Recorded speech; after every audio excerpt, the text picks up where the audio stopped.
Yeah! Yeah! My name is... Well, I'm wearing my name tag today. Good morning. How are you? Good morning. Good morning. Hello. Hey! Eifeslium. Cheers for the 5 donos. So thanks for Raise at Work. I too can now experience the euphoric rush of dopamine that is gifting subs. Yeah, what a rush indeed. Volmerson managed to bank one. Guys, we have to regain some ladder points. We have to regain some ladder points. And you know, I figure what a good time as any than right now to try out the deck that has been storming the ladder. Temur Adventures. This is a deck that recently hit first place victory in DreamHack. And it is kind of a simple construction, honestly. It's kind of a simple construction. Simple as in, step 1, put in a whole bunch of things that have adventure synergy. Step 2, figure out the last, 6 cards.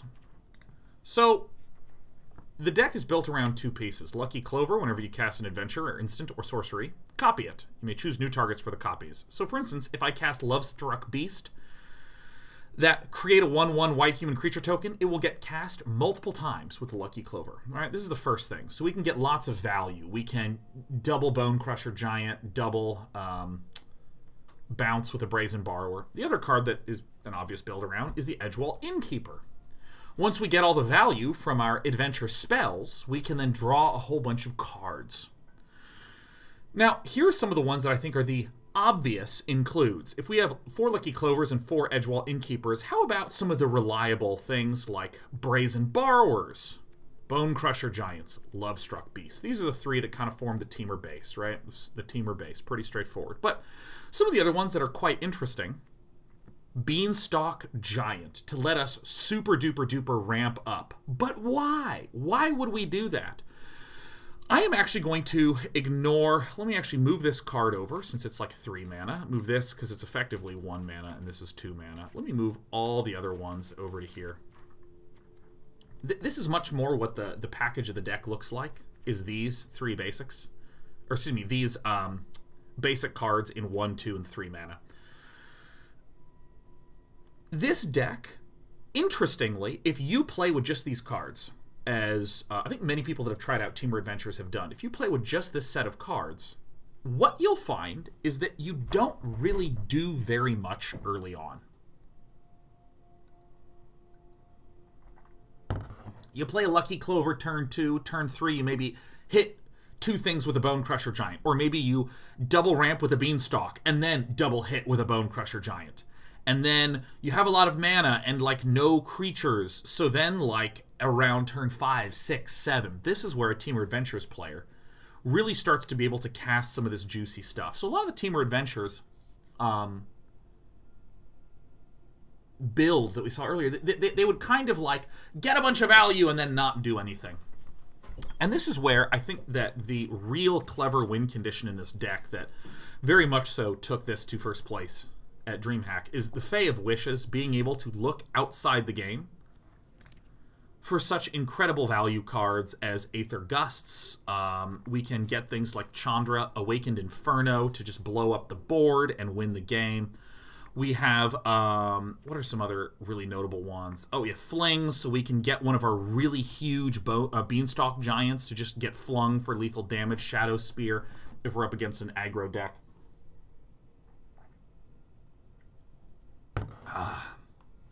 It's Mystic Repeal, really cheap. Get the enchantment the hell out of there. What are some of the other ones that...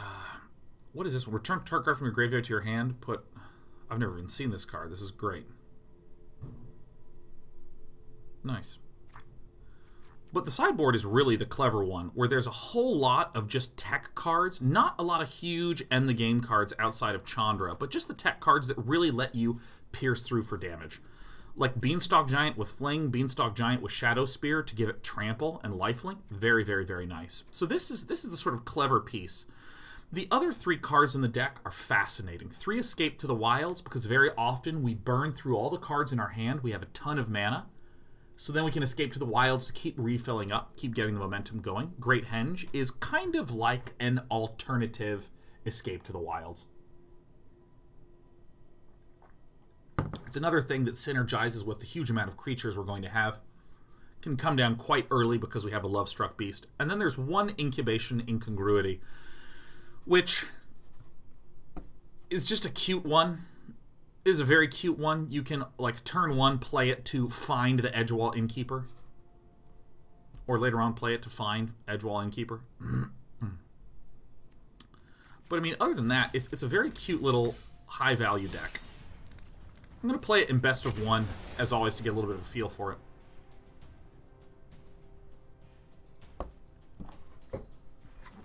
But, I mean, it's a pretty simple construction. I think the real brilliancy is the way that the sideboard is built.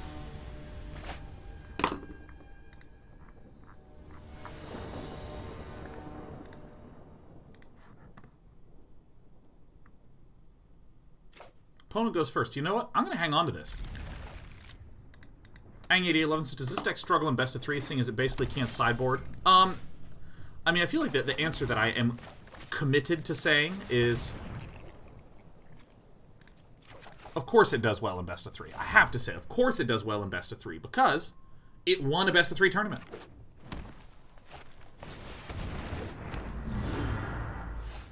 The struggle that we are going to be encountering quite a bit is that we are going to be up against Temur Adventures a lot today.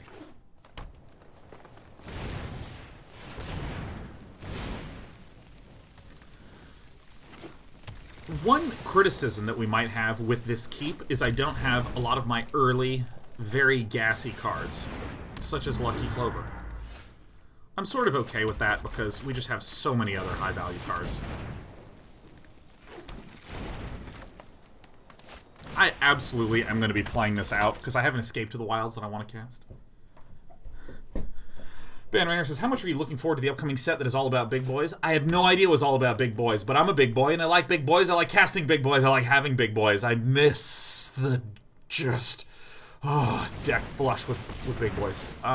Where am I going with this? Yeah, I tend not to look at any of the spoilers until very, very soon before it's released.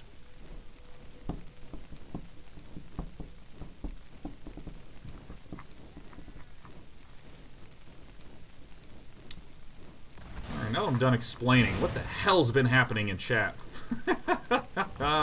What on earth have you guys been talking about? Bujongo at the 55 months says 55.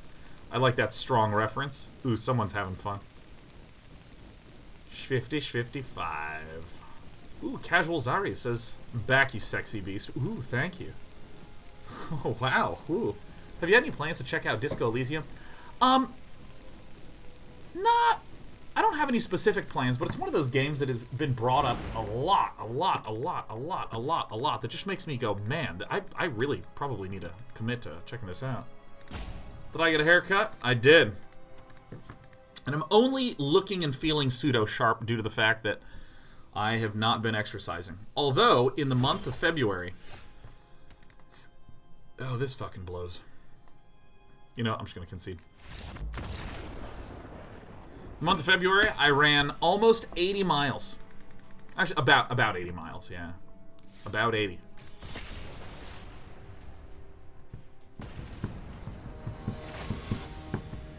But I have been offsetting that exercise with consumption of fatty, chunky foods. Alright, this is a much juicier, doper hand.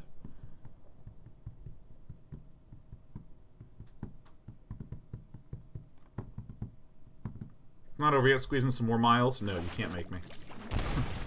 So here's where the Incubation Incongruity as a one-of can be very valuable. I can peek to try to get a Giant, so I can really begin the Rampus Bampus.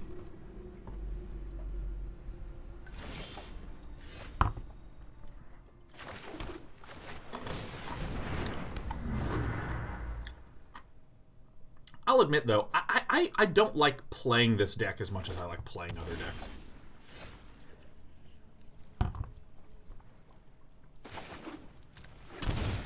I'm going to shock this in.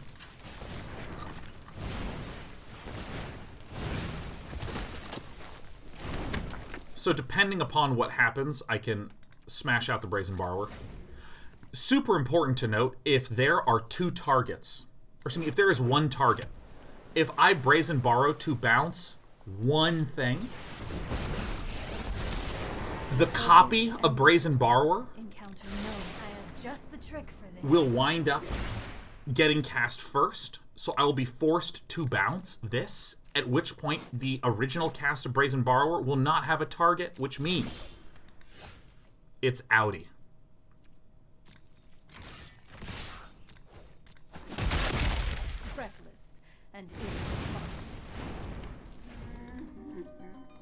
It goes straight to the graveyard, that is. Yeah, it's outie. It's dead. It's dead. So again, if I Brazen Borrow this, the copy goes on the stack. The copy bounces the Narset. The original Brazen Borrower that was trying to be cast has no legal target, so it goes straight to the graveyard. Same thing is true for a Bonecrusher Giant. If there's no legal target for the Bonecrusher... Oh! Oh! Oh! Yeah! Bam! Give me a forest. Hey. Give me a mountain. Yeah.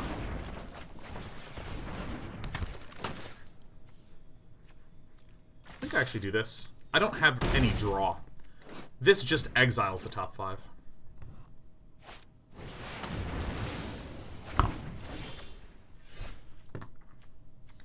Alright, perfect. So, we're going to escape to the wilds.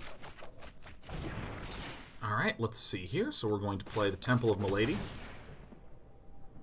Oh, dude, I am a greedy bear.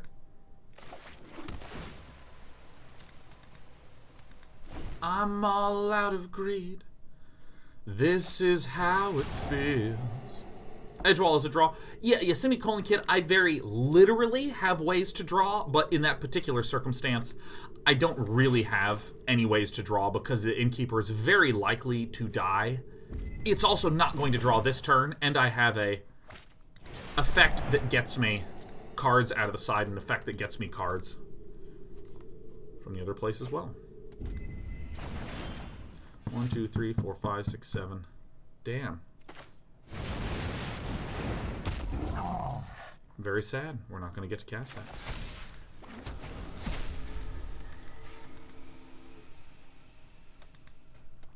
This is also, I want to point out right now, this is why this particular deck has some real struggle bear circumstances.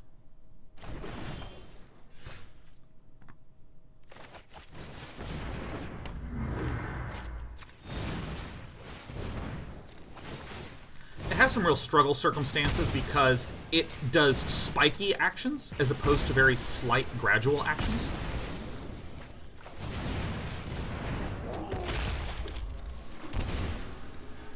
So it's very easy to, like, cast an Escape from the Wilds, you get disrupted a little bit, and then everything stops happening. Which is more or less the situation we're in right now.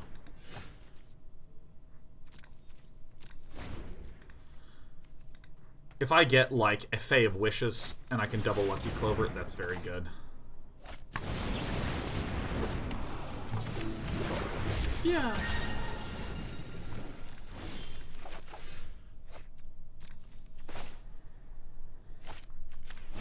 Alright, let's get 3 cards out of the sideboard.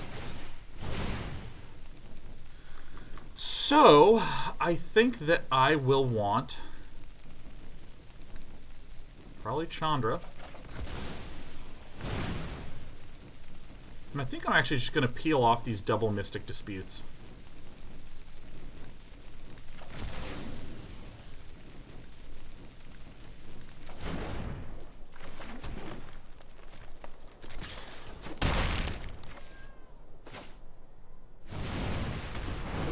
This is better than playing this, because there's 4 mana here. We just pretty much have the guaranteed counter. This is not going to do anything except tap some shit, which is fine. If I want to spend all the mana tapping, that's like not a big deal.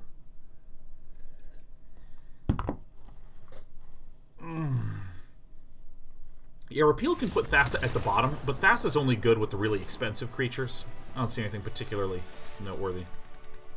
Black-blue. You know, I don't even know why I'm playing best of 1. Let's just go straight into best of 3 with this deck. We want to win games, and the best way to win games is to force yourself into a situation where you learn.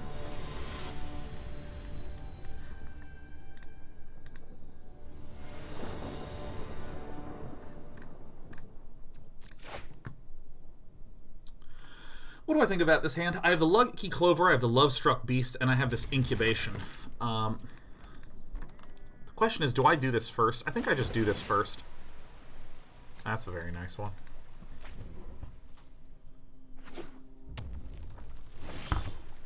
Okay, now we're actually going to get a very clean opportunity to see why this deck has such a strong win rate against the mono-red decks. I'll talk about some of the matchups as they come, but there's an extremely strong anti-red matchup for a couple of reasons. First of all, we can get incredible value out of things like Lovestruck Beast. And obviously this is nice. But also this deck tends to run a lot of things like Anax that summons little ones. On death, it runs things like Rimrock Knight, which buffs a creature. It runs things like Ember Cleave, which gets cast onto a creature. The Brazen Borrower gets incredible value just being able to bounce shit.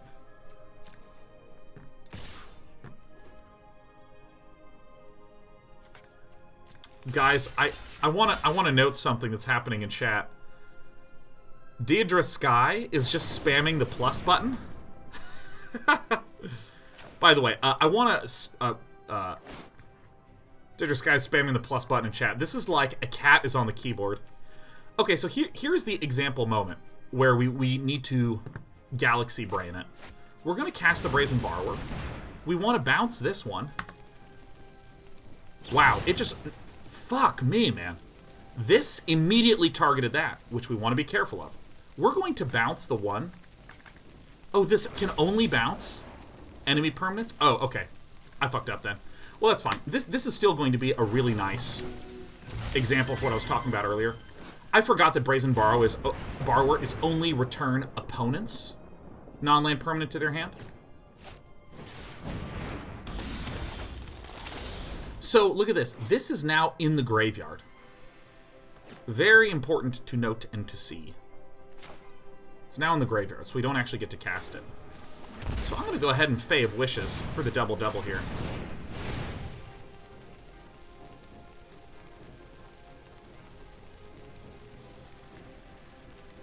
An Aether Gust is going to be nice here. Shadow Spear does feel pretty nice too, but I actually think I'm going to go the relatively simple double Aether Gust.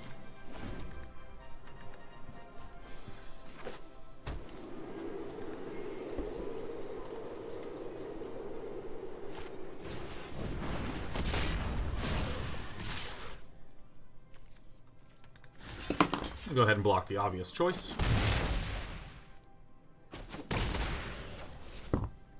This card is monstrously good in this matchup. An Axe Harden in the F word. Perfectly easy, straightforward play. No attacks are good now.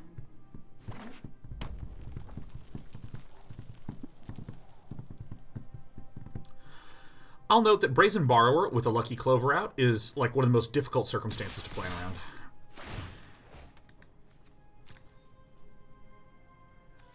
Edgewall Innkeeper is A-okay by me. We're going to go down to 11 here. Nothing can be cast on this that's helpful.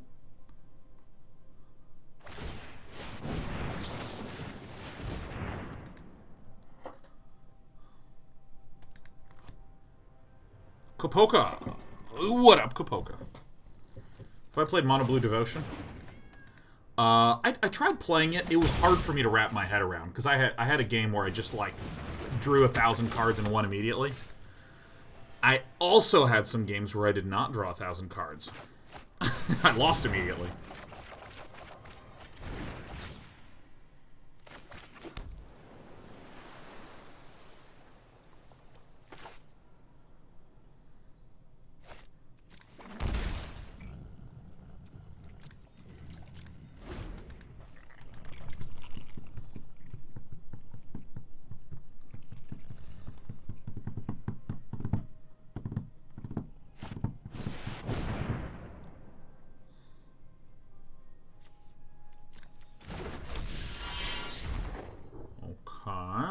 Okay, I'm kind of seeing where this is going.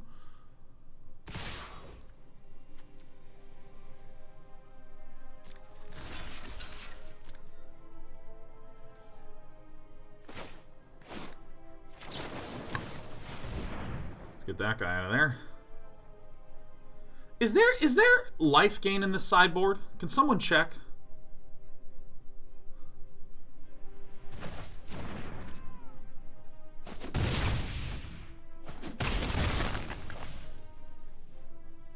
Other than the Shadow Spear, is there just raw life gain?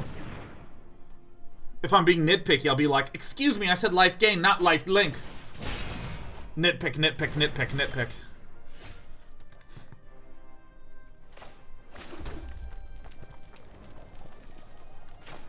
Alright, extremely high value incubation. Ooh. Ooh, that's some good bone crushing, huh?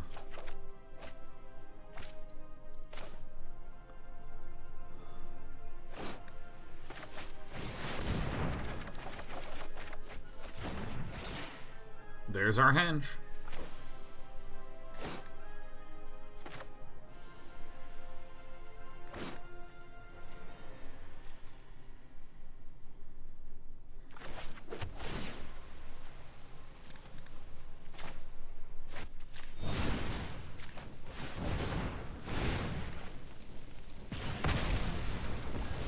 Did you say you henged your bets? No!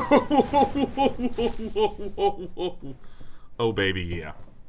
Oh, baby, yeah. So let's see. I will do that. I actually might not cast a Great Henge this turn. 1, 2, 3, 4, 5, 6, 7. Yeah, that's actually going to be very challenging to cast. Because I have to do this first. I want the Shadow Spear.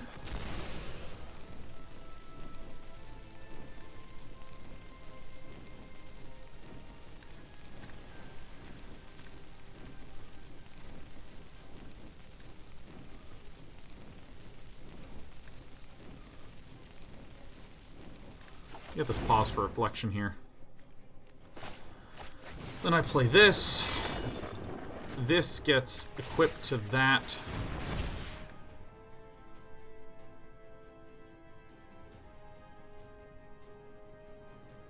Yeah, I just don't see how I can quite afford the henge, but I think that's actually okay.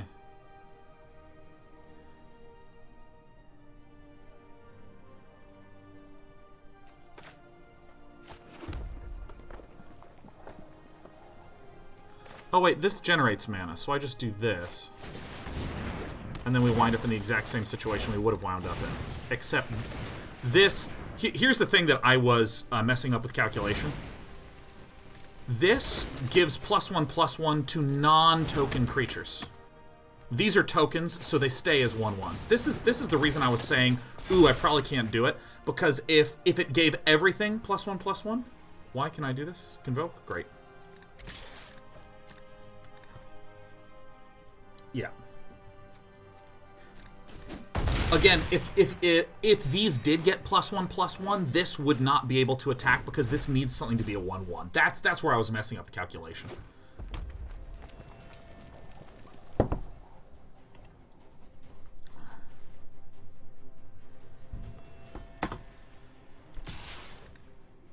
No blocks. Great. Embercleave comes down. Pause for Reflection comes down. Actually, let's get this equipped. This is such a sick sideboard thing. Wow.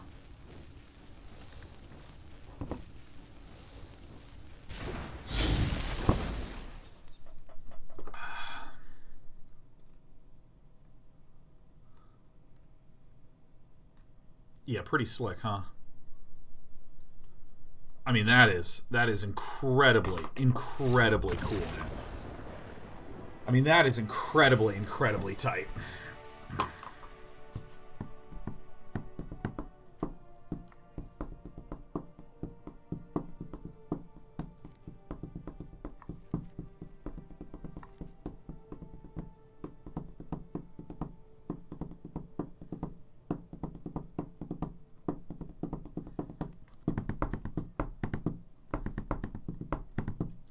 I have no idea how to mulligan here.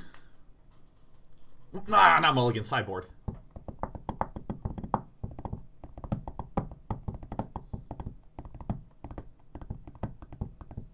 So the intuitive thing would be to get these two in, and...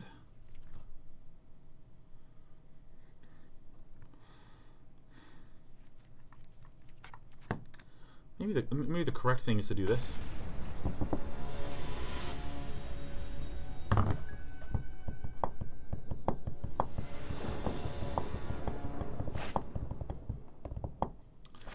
The danger with this type of sideboard is the following. We typically are looking for opportunities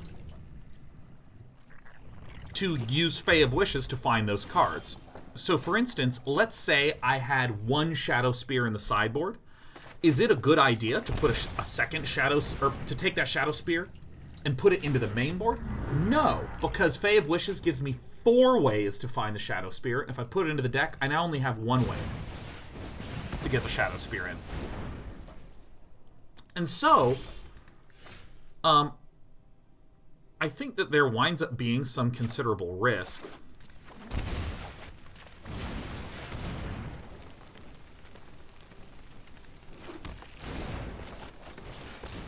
There winds up being a considerable risk of shooting yourself in the foot. The 2 cards, though, that I do think have real merit for getting sideboard in is Mystic Dispute and Aether Gust. I think I actually want to get the Aether Gust in there. Alright, relatively simple turn. We don't need this much more mana. We can blow this up. Our opponent is stuck at 2. This slows us down, but we still have a good amount of value thanks to Escape to the Wilds.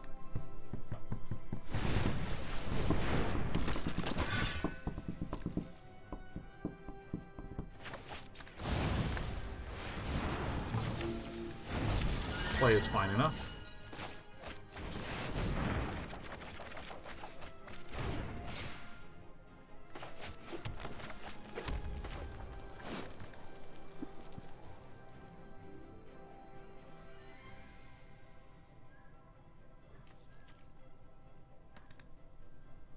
Do I care? No. This is absolutely fine for my opponent, who is stuck on 2, to spend a full mana to delete this thing to slow them down even more, when look at all the value that I have. Like, that is, like, I think, a really essential play to make. Because now we can just start drawing like crazy, nothing's on the board.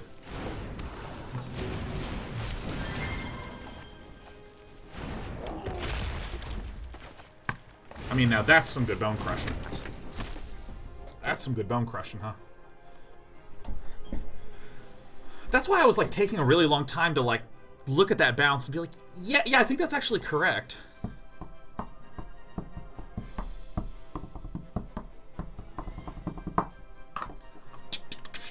Silvos is asking how I'm doing today. I guess you could say I'm pretty good.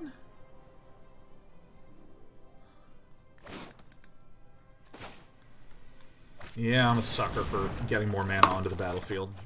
Cannot tell a lie.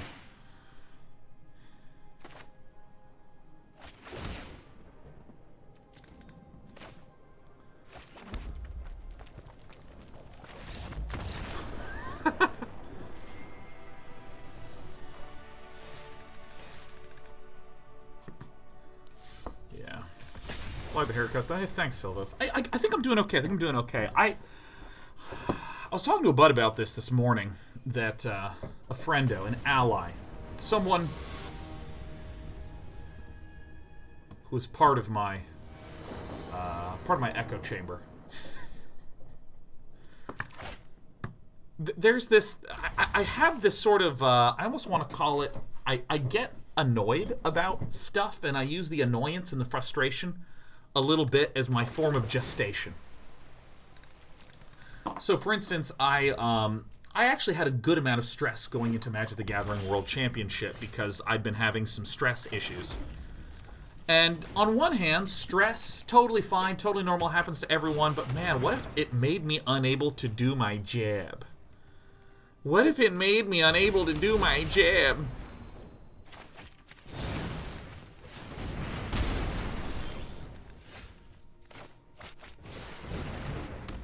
As in, what if I Marchy-wooed out there and I choked something like that, so I was really trying to focus, eat healthy, get up early, exercise, do all the stuff that I know is gonna make me a happy camper, etc., etc. That's what I'm gonna do. Yeah, alright, heck yeah, etc. Blah, blah, blah, blah, blah, blah, blah, blah.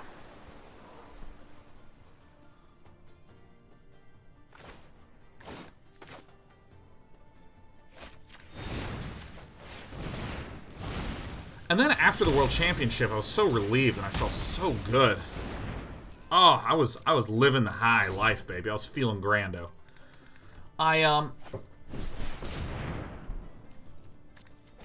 Yep, that's fine. I was feeling really good about it. And I sort of just kind of, like, let myself go. Oh, there we go. Great. And I fell behind on my DK30 project. You know, I'm behind a little bit on a good chunk of... a good percentage of things that I want to not be behind upon.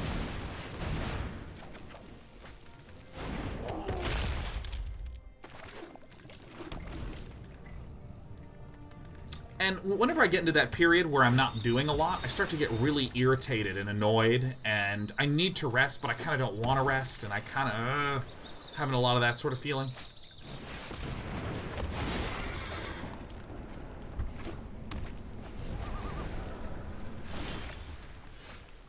No. Really.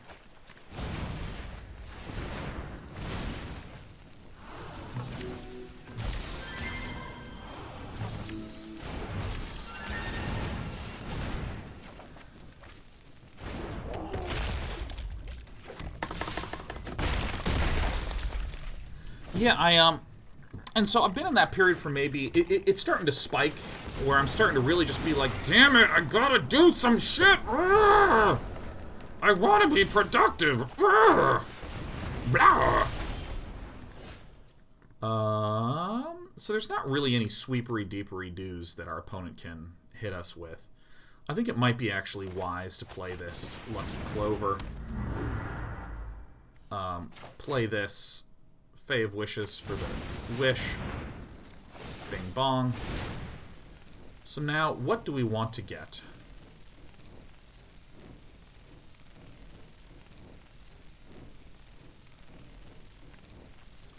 I think Aether Gust Chandra is probably the move.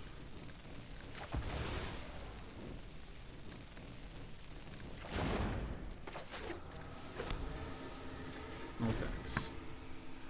By the way, we're up against the archetypical Simic Ramp deck, and the way the Simic Ramp works is it tries to get a bunch of mana out to do things with Agents of Treachery, to try to do things with Finale of Devastation. To make a very big crisis and shit. The land fights for us. It's fine. It's fine.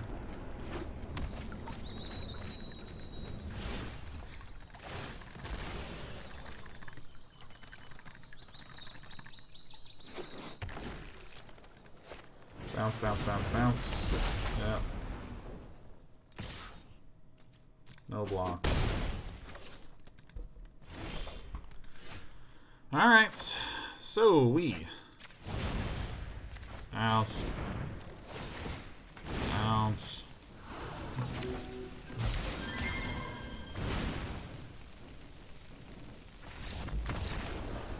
Alright, great. I still don't actually think... I mean, because, like, here's the thing. Mystic Disputes work really well early on. But I really don't know what we would cut. I think maybe we get the Great Henge out. The Great Henge doesn't seem like it's particularly useful. Yeah, that audio bug is still a thing. Bonecrushers don't actually seem as useful. But I guess, like, the Lucky Clover. Do I do like this?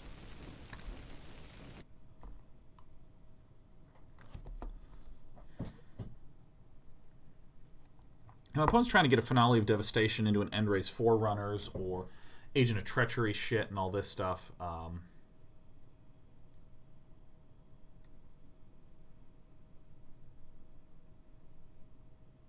Whoa, the sound stopped? Yeah, you're telling me, man. But yeah, no, I've been getting increasingly kind of irritated and frustrated because I've been kind of like... Still have to finish some of my DK30 stuff that I want to get to. But, you know, I'm trying to be better about seeing and sensing this frustration. Because I think that I have, like... There's things that I feel like are what I should do when I want to relax and chill that are not the things that I want to do. Because I think I have built incorrect mental associations.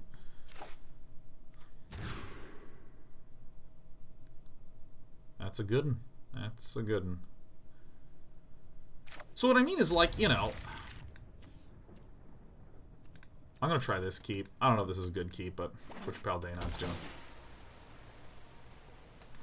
Like, for instance, when I was in college, and I would suddenly be done with exams. Boom! Guess what your pal Day 9's gonna do? Absolutely fucking not. Guess what your pal Day 9's gonna do? He just finished exams. He's gonna stay up all night watching Brood War. He's gonna play so fucking many video games. He's gonna burn time. He's Day 9. He's feeling very, very fine. He's feeling divine. Ooh. Get there one time.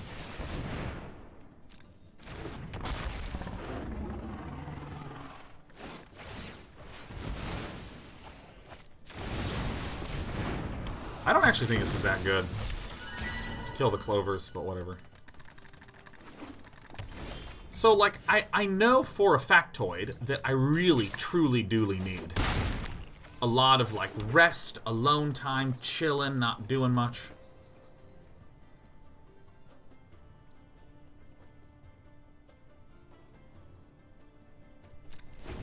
I know I need that sort of thing. But I think that, like, right when I get off the work train...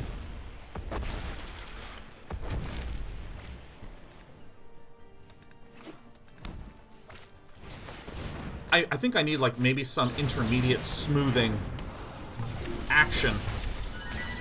Something to, like, ease me into that work a little bit more. Or, I'm not quite saying it right. After a huge work push, I tend to just, like, and just, like, totally let my mind and body, my mind and body drool. Weirdly, I actually think I want the Great Henge again.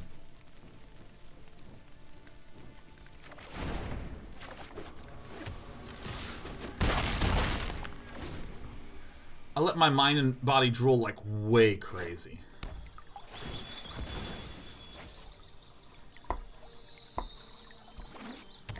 Or what I need is, after a really huge work push, I really do need to take a big step back and say, for the next week, I'm not doing anything. Because, like, when I landed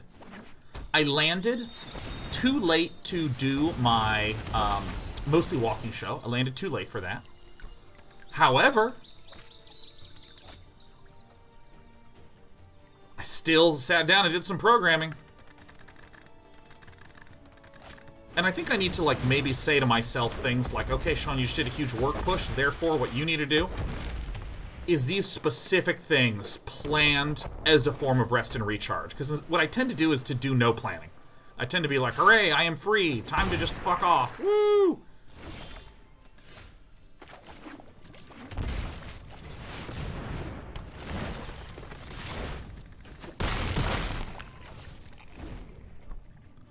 We might actually just win with these two fuckers.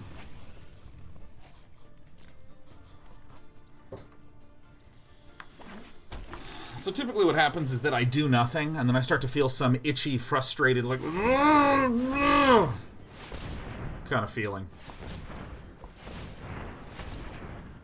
Silva says, as a heavy introvert, I need to plan my relax time at least 50% of the time, or it causes me more stress than I relieve with it. Yeah, that's kind of where I'm at. I'm really studying myself.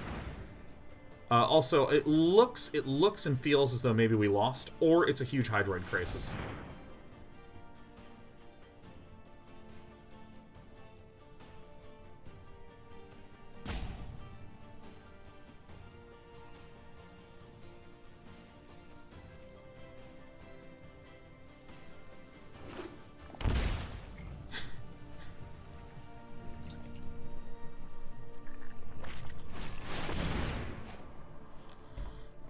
Equals 16.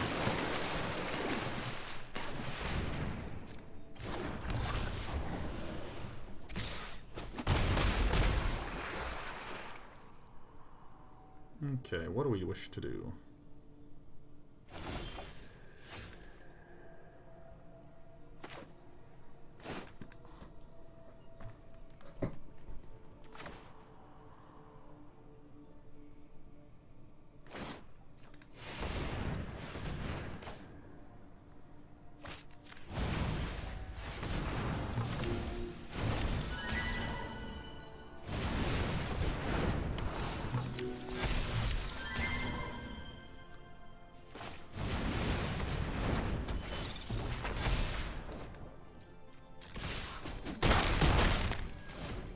Let's get you right back down.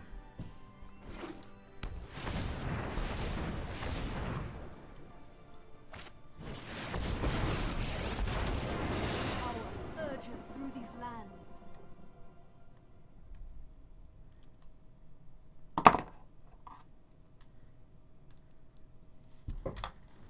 Alright. You know, as long as... Yeah, as long as our opponent doesn't see this play, we're fine.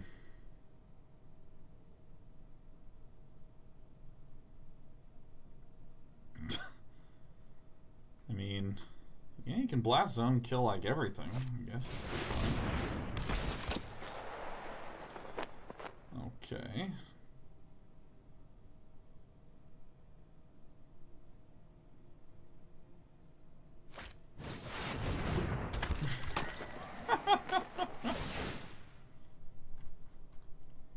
Looks like we ain't winning. I think I want the Aether Gust instead of the Mystic Dispute. I think that's maybe right. Or maybe I need to be just focusing on countering Wizen Weefs.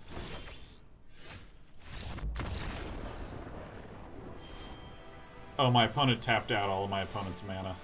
So my opponent couldn't cast the Blast Zone.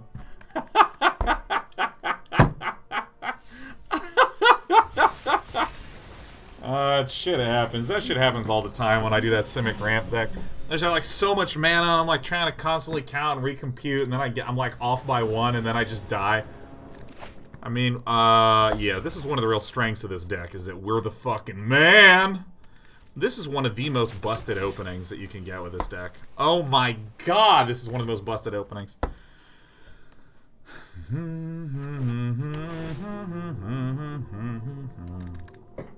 You know, I actually... There's having a love-hate relationship with something, and then there's having, like, a hate-hate relationship with something. And I have a hate-hate with this Temur Adventures deck, because this is the Azorius Control Annihilator, and is this is like the 100% win rate versus Azorius Control deck. Sure, man, you got it. You got it, bud.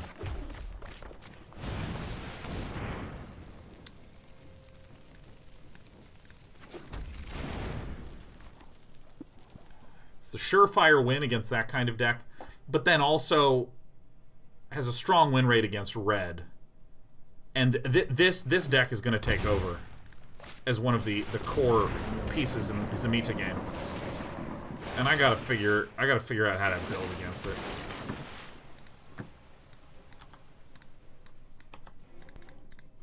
Thank you, Ghost Stalker. Thank you, thank you. What's our goal today? Our goal today is just to kick ass, man.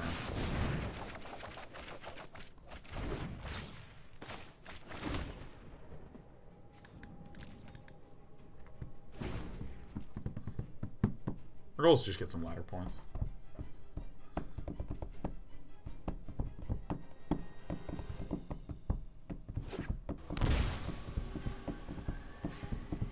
Temur Rec is the best deck in the format right now. I'm not 100% convinced it's very good.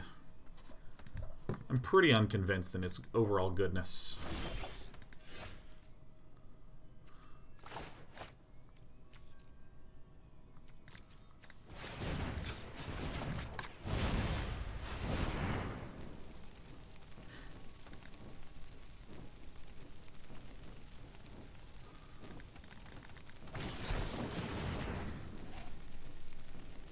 Get the fuck out.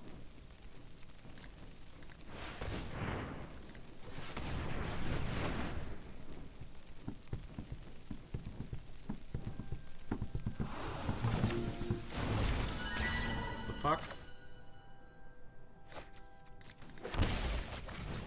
I'm mushing this one out. It's a little risky, but I'm a risky guy.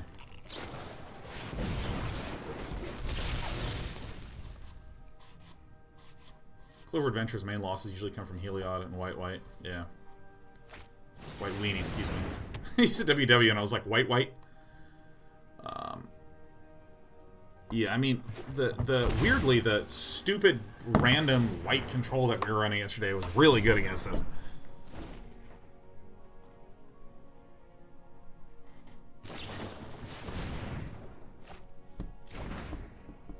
Why doesn't this deck run Fabled Passage? This deck...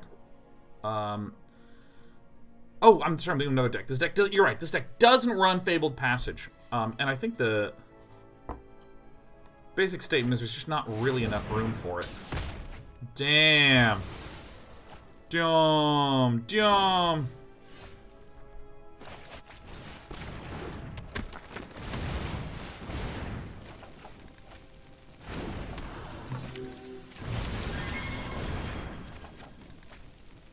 You'll love to see it. It's just not really a lot of room for it. Oh! We have these. We have 4 of these that are pulling out tons of our basic lands. So if we had Fabled Passages and Beanstalk Giants pulling out our basic lands, we're going to run low on basic lands, even though this deck runs 12 of them. Also, this deck does really wish to... Do I Return to Nature here? Is Return to Nature the one? Let's just do this. We could get Thassa's Intervention, but I don't really give a shit.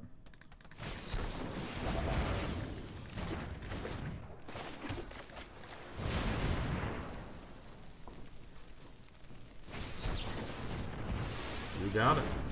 Dude, talk about someone that's tired of playing Temur Clover. Main deck Return to Nature, main deck Mystic Dispute, main deck Negate. Holy shit.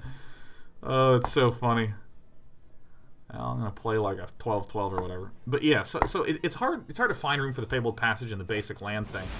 But also, we do want to be playing on curve a good amount, and Fabled Passage is like a dicey-ass card for trying to play on curve. Like a very dicey card. I mean, it's not just like obviously terrible or obviously amazing. It's very dicey.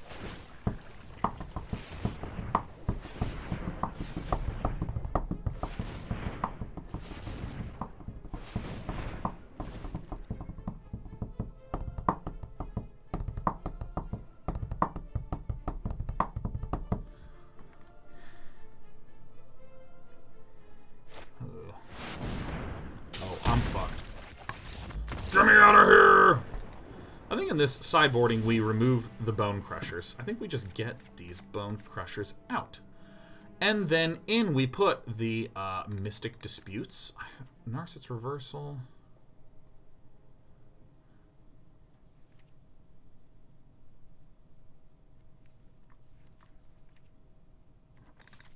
Yeah, straightforward. Straightforward as hell.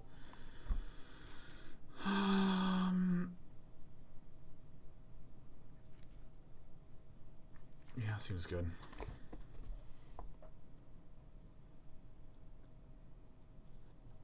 Jules says, I built a 9 enchantments deck with Calyx, Fires of Invention, Clothis, and Mirror March yesterday. That was a fun deck. Shit, that sounds awesome.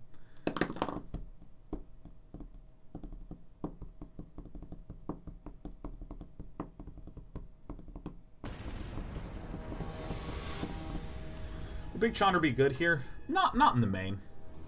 You have to keep in mind,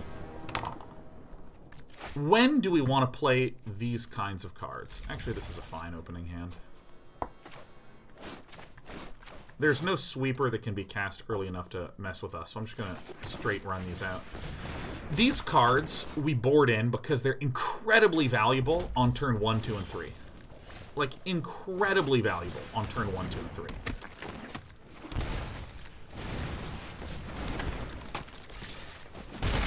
If a card is valuable later than turn 1, 2, and 3, we pretty much leave it in the sideboard because then our Fae of Wishes, which costs 4, can let us cast it on turn 5, 6, 7.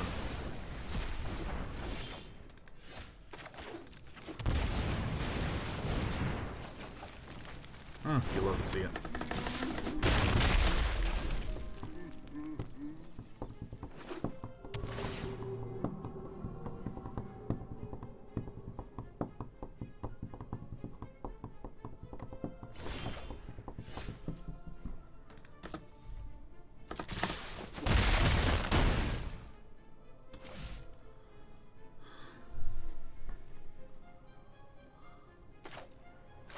think we do have to do this.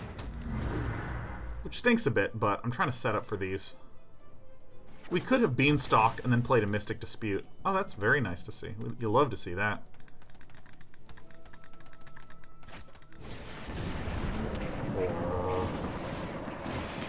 Now it becomes increasingly challenging to lose.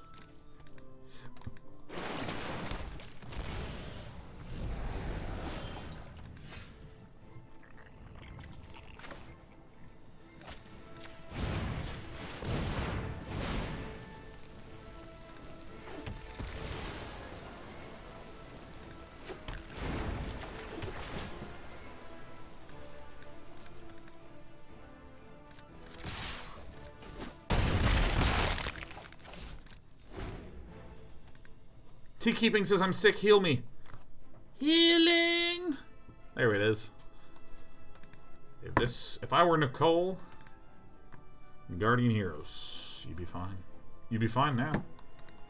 I feel a little bit of a W coming on.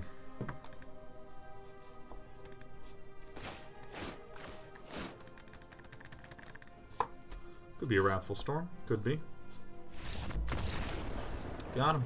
See, this is why I like these types of countermeasures that are like very clear, clean protector type things. If it's a tech card, like like Aether Gust hits most of their shit. Mystic Dispute hits a lot of their shit. Something like Return to Nature might be useful. There are Wilderness Reclamations, but it's good just against Wilderness Reclamation. It's not good against Uro or Explosions or other things like this.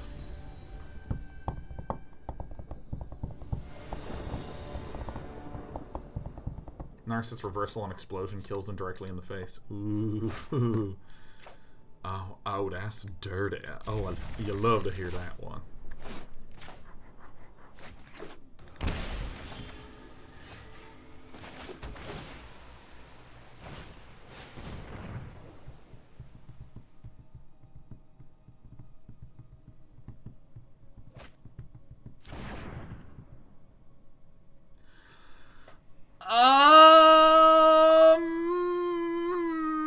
Sure, why not?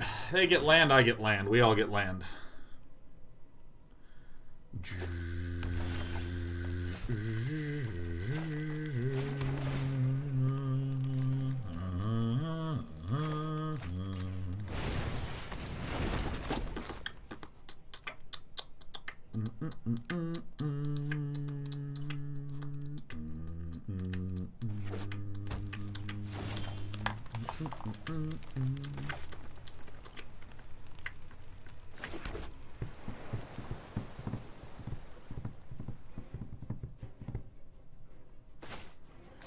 I'm really not sure about this play. Like, really, really not sure about playing this on this turn. Not because of that, but because if it's turn 4 Wilderness Reclamation, I kind of want to be able to ship that one back to the hando.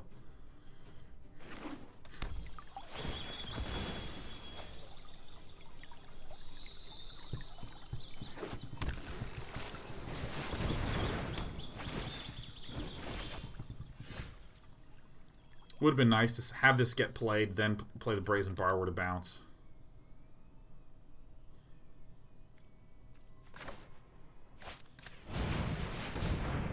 Maybe even just playing the Lovestruck Beast was the correct decision.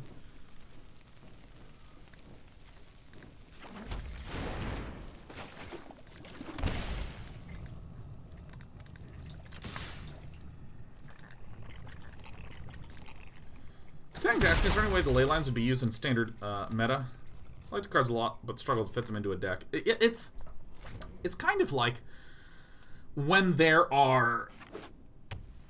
there's really two basic categories of decks that evolve in a meta.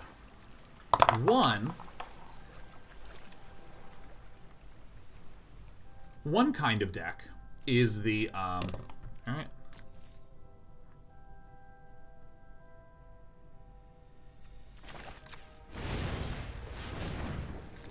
One very basic kind of deck is the strong, all by itself deck.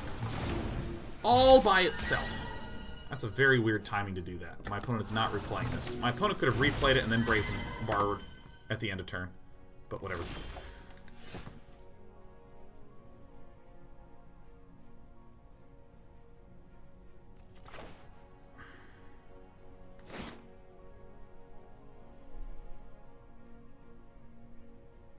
I think this is actually maybe correct.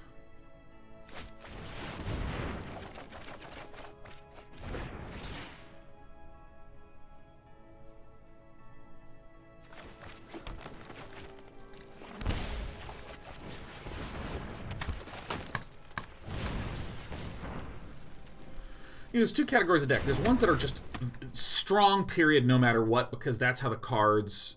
That's how it has been discovered that it's good. Like, this Temur deck is just good. It's not good relative to anything. It's, like, just good. Mono red is just good. And then there's the second category, which is, well, if those are the decks that are good, I can build something that specifically targets those. And right now, a lot of the ley lines... Very clearly, a lot of the ley lines do not fall into that category of, like, oh yeah, I'm good. I'm a good card. Okay, so let me just look at this. All of these, this is the only one that's in exile that we can't do anything with. Dude, that's so fucking funny.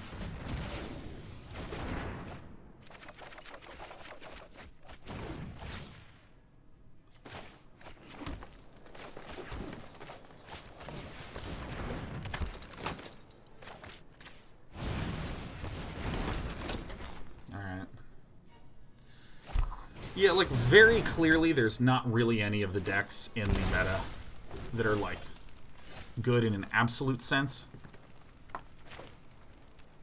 that use the ley line. And there's also not a lot of ways in which those decks, like, counter stuff.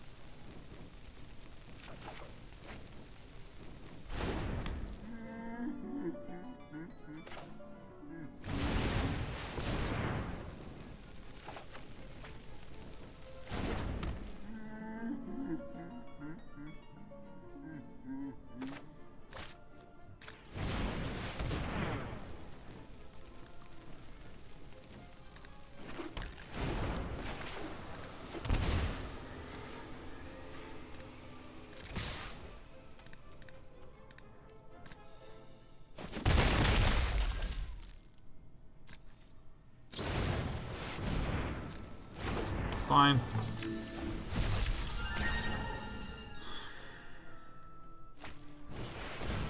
That's fine.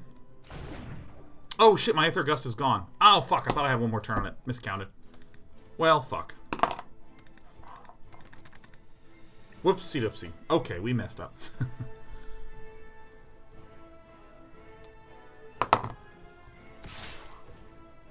No. That's 1, 2, 3, 4, 5, 6, 7, 8. I can get Zappoed for 8.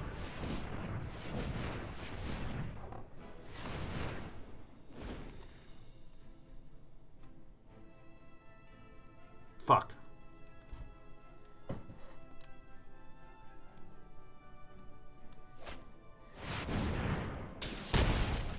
God, I literally had this open and just thought that my Escape for the Wilds was one more turn off, so farts. Farts and fucks. Okay, well that... Wait, my opponent shot me in the face instead of...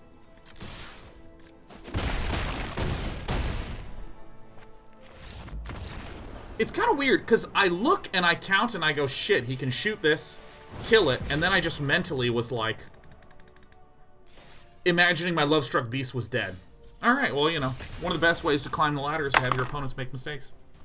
It's a consistent way to win. Consistent way to win. Oh, fuck.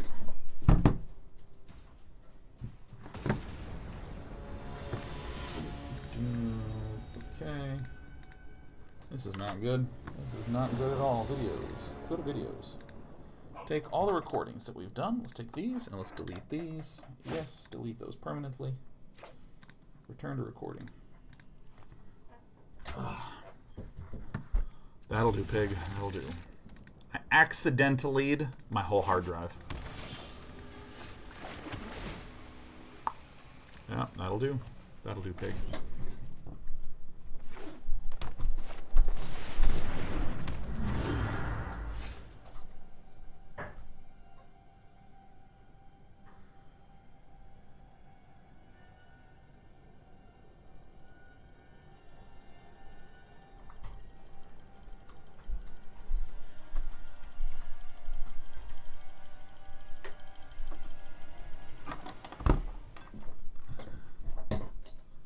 Ha ha ha! Oh, look at this.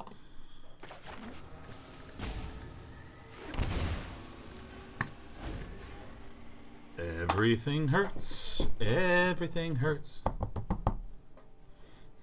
All right. Hey, EPT3, happy 90 months. 90 monthsies.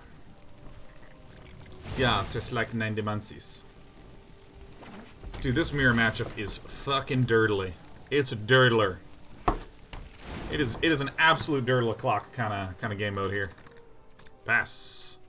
Do I wish to shoot her? Nah, I suppose I should hang on. Because this is the circus of value.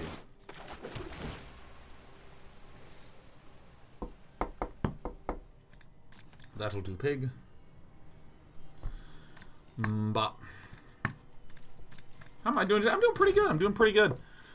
Haven't done a lot of my life goals in the last week, and it's just a week, but God, man, I really want to just do more stuff. I want to be infinitely powerful, you know? That's the unluckiest Escape to the Wilds I have seen. Nice.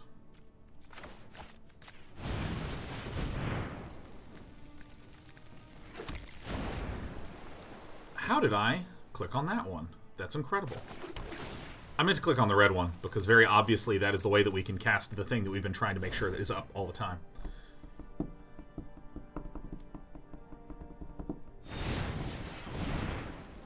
Oh! Oh! If all my opponent does is play some sweet Bonecrusher, man, then we are in absolute fantastissimo shape. What? And all these go to the bin? Oh, Fae, yeah.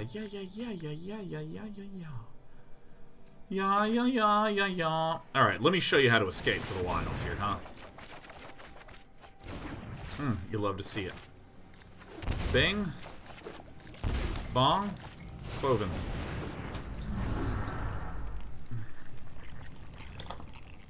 You know, Eric was telling me the other day that he has been facing a lot of Temur Adventures. Don't main deck it. Been facing a lot of Temur Adventures, and there's a lot of people that are not the best at running Temur Adventures, man.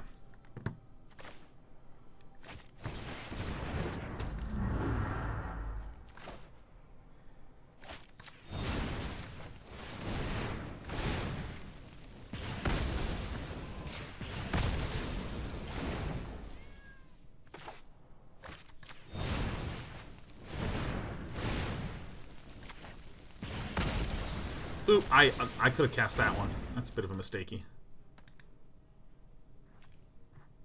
Why did it not let me shoot this? Did I? Man, talking and playing has just been ruinous to me. I really gotta stop, because I'm like getting ready to talk about life stuff, and I mean, it's a dumb mistake. I targeted both at Fae, man. That's really kind of comically amateur mistakes, but that's fine. We are a comical amateur.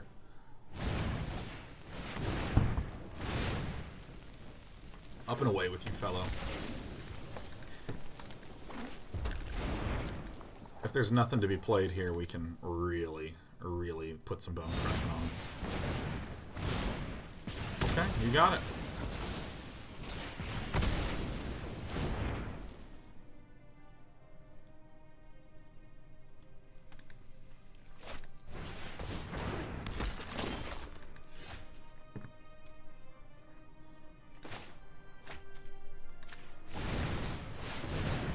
Let's see here.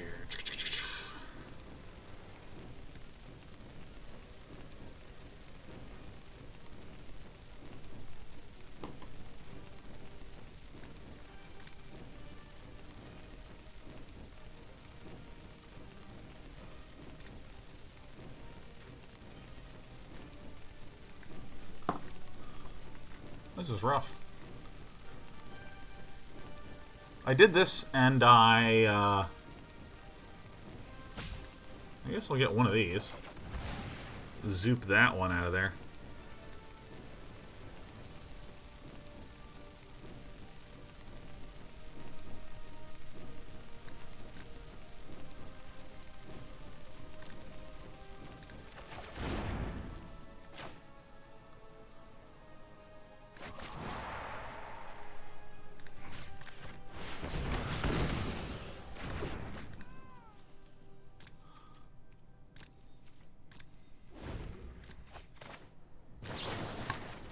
Be gone!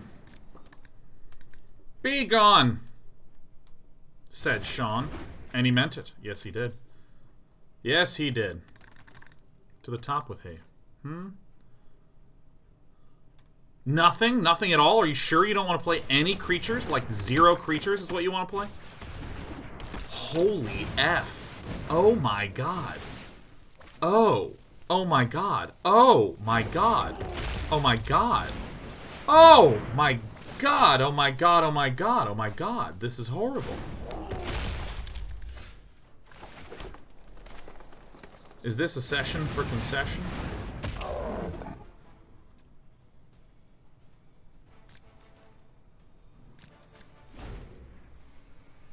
We might be dead. Wow, our opponent was very patient with those Edgewall Innkeepers. Very, very sick. Very, very sick.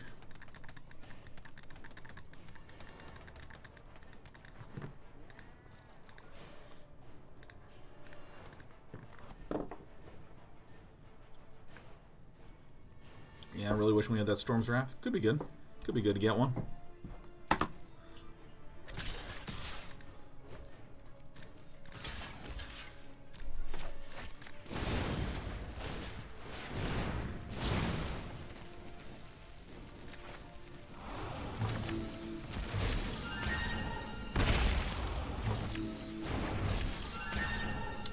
Yeah, it buys us a very marginal amount of time.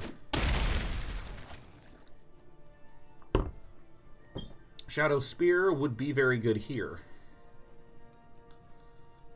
I mean, if we can get that good old wishful Fae of Wishes, would be nice.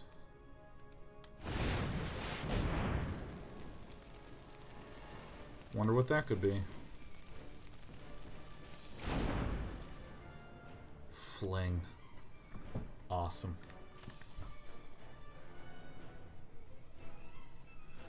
All right, let's just bank a Fae of Wishes. You know what I mean? Let's just bank it. This is a win condition for this deck, by the way.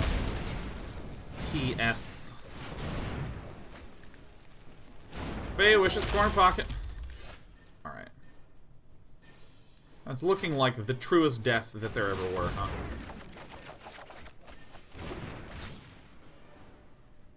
Hey! Get me out of here! Damn. Damn, damn, damn. Alright. What do we change? Not a thing? Not a thing to be changed? Not a thing in sight?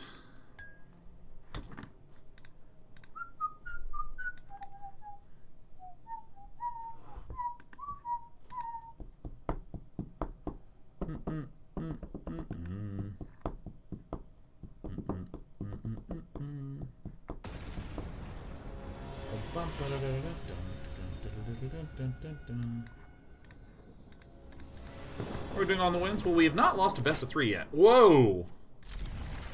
Sometimes it just clicks so fast. Whoa! We made a number of mana whoopsie-doopsies. Excited to see some Factorio on Friday. Woodburger, I am into Factorio. Factorio might actually be our big week-long game in the month of March. When the meta is settled and the Day 9 is itching to do something a little unique and a little awesome.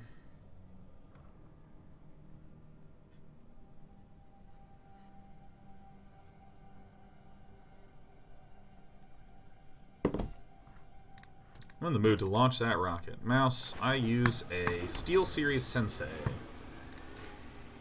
I specifically bought it because it's a very wide mouse. It's a very, very wide mouse.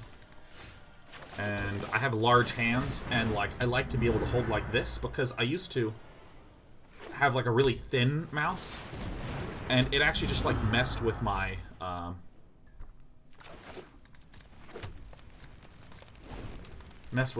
my carpal tunnel because I was pinching like that.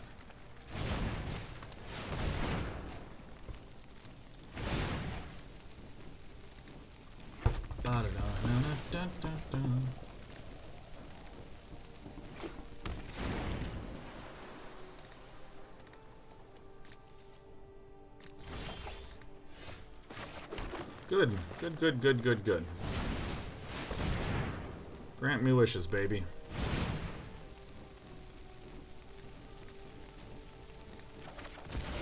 Let's get one of these. I don't actually know what the next one should be.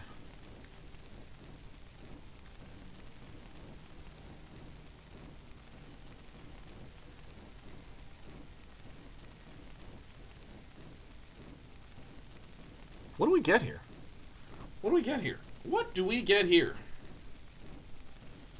I'm actually not 100%. I think the Shadow Spear is cool. I'm going to take it.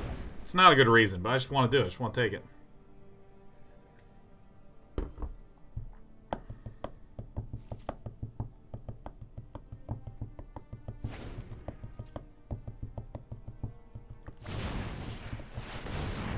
Somebody's rampus bampusing up and up and up, and I want to be it. I want to be a rampy boy. I'm all out of ramp. This is how it feels. All I ever want is more land on the battlefield. If I could just achieve more land. Will I take a whisk? You know I will. Lando Calrissian. Farts. Shadow Spear. Yeah.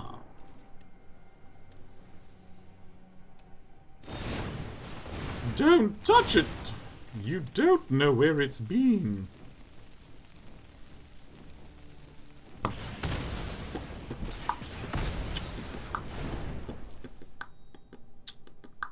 We're watching Yu-Gi-Oh! Right now. There's a lot of self-synergy going on.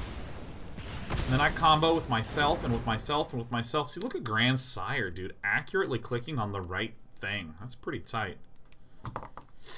Excuse me. Can't wait to get some land out. You absolute fuck. I don't even want to play this matchup. I think we're probably losing, but I don't even give a shit, man. We're probably losing, but I am not even going to try to pull a victory from the jaws of defeat here, man. I am just getting out of that one. This is why I said I have a hate-hate relationship with this deck. Like, there's situations where in the mirror, one person just goes off, and the other person is just kind of sitting there, just twiddling their thumbs and shit. And it's more or less a normal game of Magic, just where one person doesn't really participate. Azorius Control. Azorius Control gets absolutely owned by our deck. This is like a 100% win rate situation. If I lose this, we really messed up. We really messed up. Alright, Thomas the Great. Holy guacam. Holy. Isn't that why you're always upset with blue decks? No? No?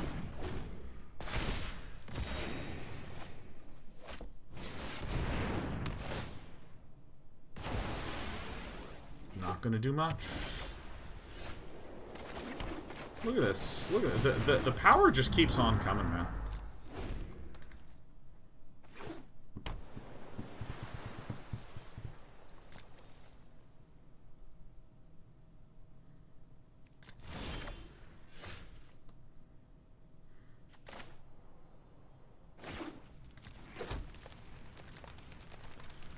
There's some counter spells that we gotta play around.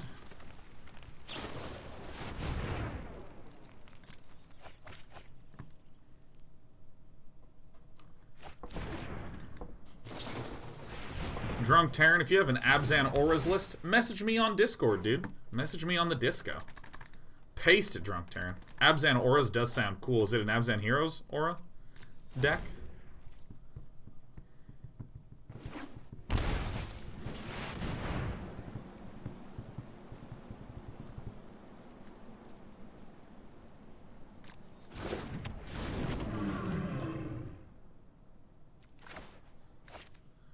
So we petty theft. The main one goes here. The extra bonus one goes here.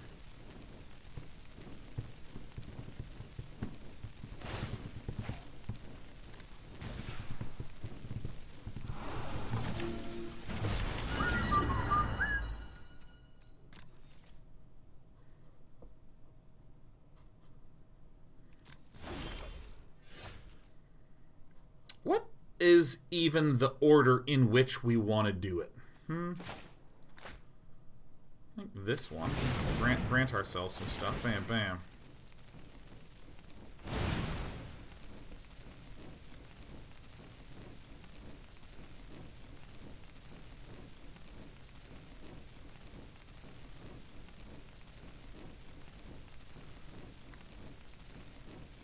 I guess I get this one for sure, I think. Probably return to nature for the banishing light, maybe. You know, I'm just gonna double Mystic Dispute, man.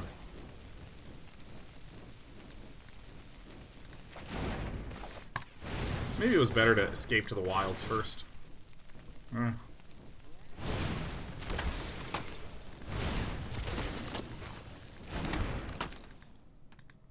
Dream Trawler is very good, though.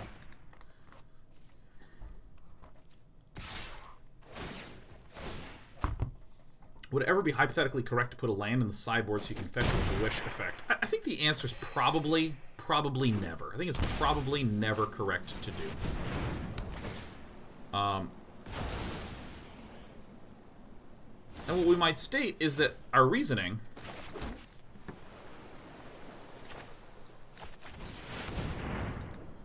What we'd state is that our reasoning is that you are trying to get land to consistently cast things. That's the whole reason you choose... It's the whole reason you choose to have the distribution of lands that you do have, is for that very, very specific consistency. And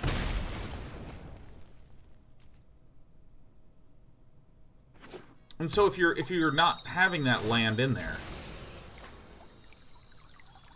like if you're cutting one from your main deck to put in the side, you're hurting your consistency anyways. If you didn't cut a land and just wanted a 28th land instead of a 27th, then like, what's going wrong to hurt your consistency such that 27 land is not helping, you know what I mean? Oh. I think I'm playing this out wrongly, because this has been reputed to be like the absolute easiest baby matchup for babies. Why those lands?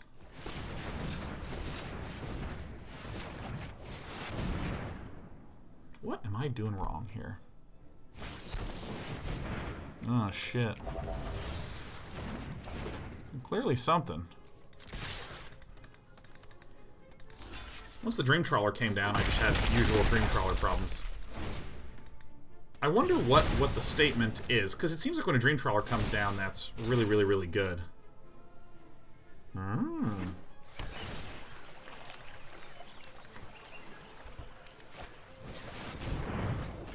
Sintour says keep a removal nuke open for his upkeep. You'll note that that doesn't do anything in this situation with only one clover. With two clovers, we could hit. But without that, it doesn't really do much.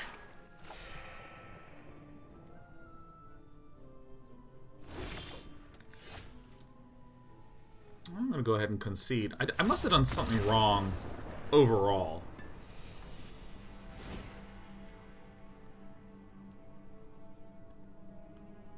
So just with one, it still goes through. What do you mean, Sintour? Because it has 5 health. If I play one Bonecrusher and target it twice, that's 4 damage. And then there's nothing. Shadow Spear on the sideboard is to remove hexproof from trawlers. Ah, that's the thing I'm missing. That's the thing I'm missing. That's the thing I'm missing.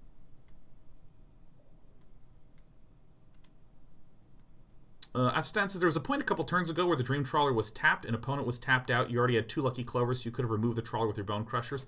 I couldn't have done that. couldn't have done that because we Brazen Borrowered to be able to get the Lucky Clover back from the Banishing Light, and that was the move that gave us 2 Lucky Clovers. And in response to me casting that, our opponent made the Dream Trawler hexproof. So by the time we had the 2 out, our opponent was hexproofed. Centaurus has saved them for his trawlers in this matchup. No, that's what I'm saying, is that if we save the Bonecrushers for the trawlers and we have 1 Lucky Clover, that's 4 damage, which is, even without hexproof, not enough to kill it. But there's the thing that I'm missing, the thing that I'm, save the Borrowers, sure. I mean, and that's the situation we were in, where we used a Borrower against it. But the problem the thing that I was not seeing before is Sorcerer's Spyglass can eliminate the Dream Trawler's hexproof ability, and the Shadow Spear can also eliminate the hexproof ability. And I think that's an interesting one. That's a very, very interesting one. Let's get these Mystic Disputes in there, because that's going to be good. I will claim that that's the key insight that I was overlooking.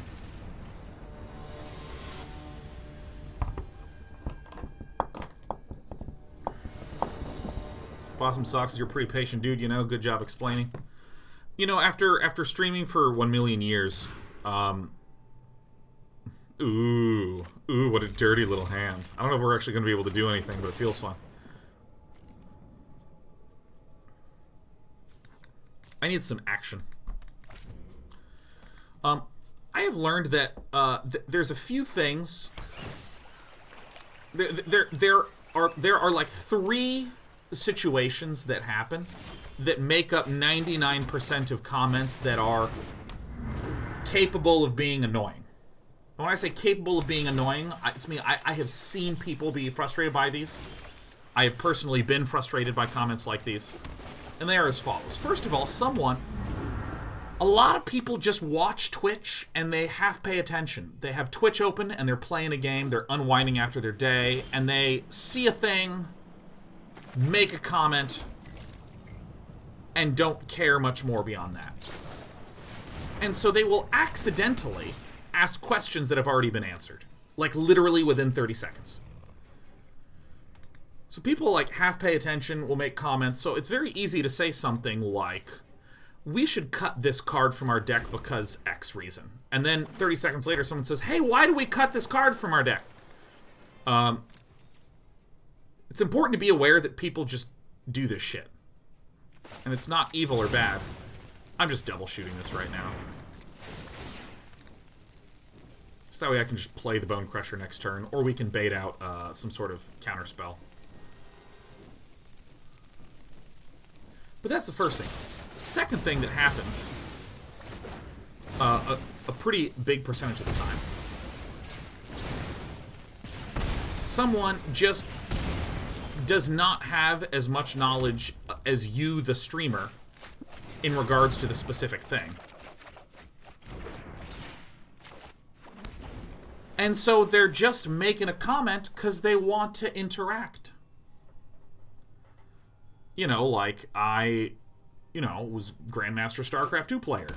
And people would make comments about, like, I think that maybe this would be a good thing to do here for this reason, for that reason. And sometimes it's easy for people who have expertise to get annoyed. It's easy for people who have expertise to get annoyed. They go like, dude, no, we should never do that in this matchup. What are you talking about? Brah. Very, very easy for that to make you mad. When really, again, someone who is maybe has less experience in the streamer just wants to interact. They just want to interact. And the third one, let's imagine you're someone who's streaming. People are asking the same shit again and again and again and again because they are only half paying attention, and then they're just saying stuff that's wrong. What the hell? Oh my god. And then, this happens a lot. Sometimes people that make comments are just right.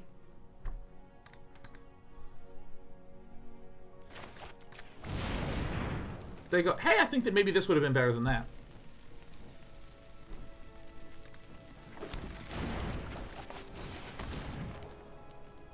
Don't counter this! Yeah!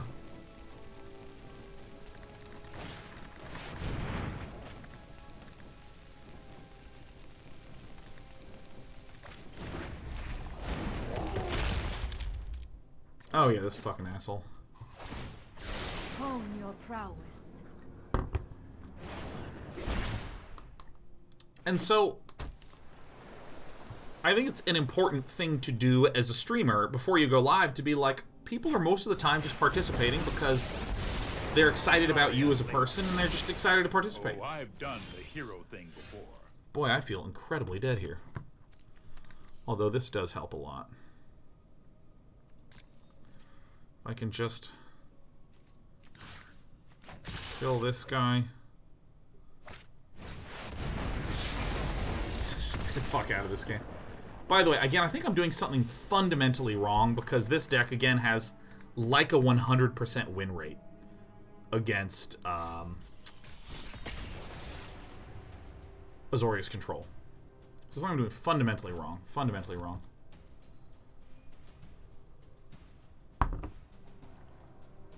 But anyways, like, if you're going to go live stream, you have to acknowledge that a lot of people will be half paying attention and you're going to answer the same question 100 times in a row.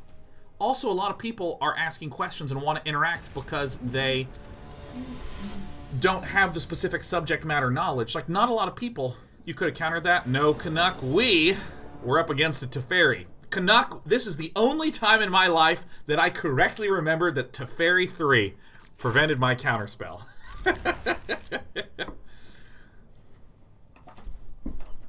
See, okay, this is actually a really good example. Like, what I could have done is, no, Canuck, Teferi 3 was out, pay attention. Ugh. Rub your face in it. Or I could take it as an opportunity to just be a pleasant human being. Because, fuck, if I haven't missed that a shitload. What am I going to do? No, idiot. God, I hate when people don't know how the card works. Read the card. Yeah, that sort of shit.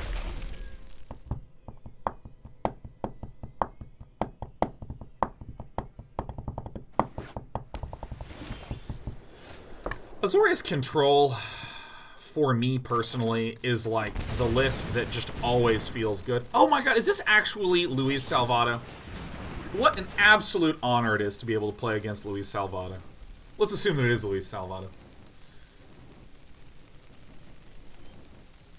Oh, this stretch.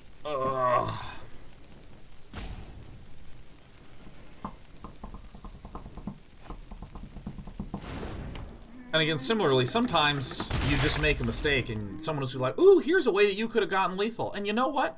It is exhausting to have the universe second-guessing you every single step of the way, constantly. It takes a lot of energy.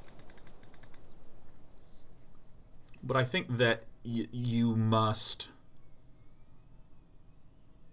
You gotta take some time to just, like, reflect and be like, you know what? It's okay. This is just gonna happen. It's fine.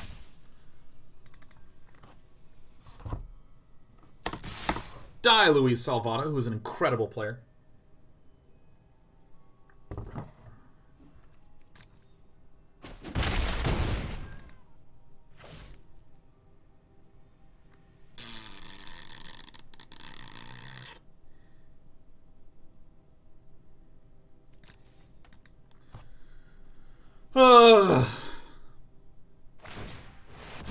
I really didn't want to get absorbed.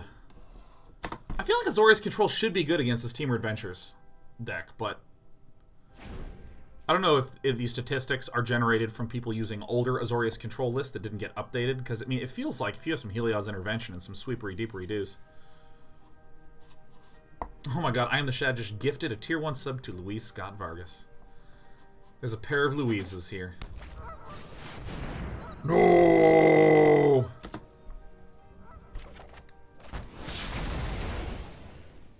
Alright. Pass. I'm gonna go ahead and zap this right here.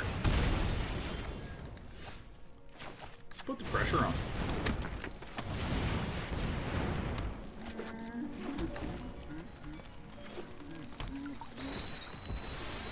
Luis, welcome to the mind of a mediocre man.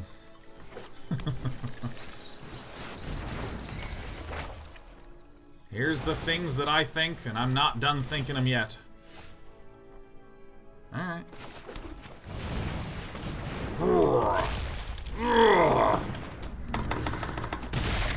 It's Clover time.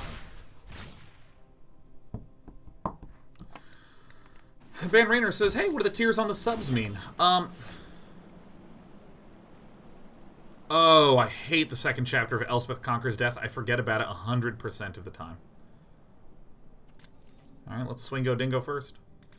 What it means is that if you are a 1, 2, 3, 4, 5, 6, 7. What's it going to be? If you are a, if you want, you can opt to support the channel with $5 a month subscription. Or, if you want, you can support it with a $10 a month or a $25 a month. And that, my friend, is it.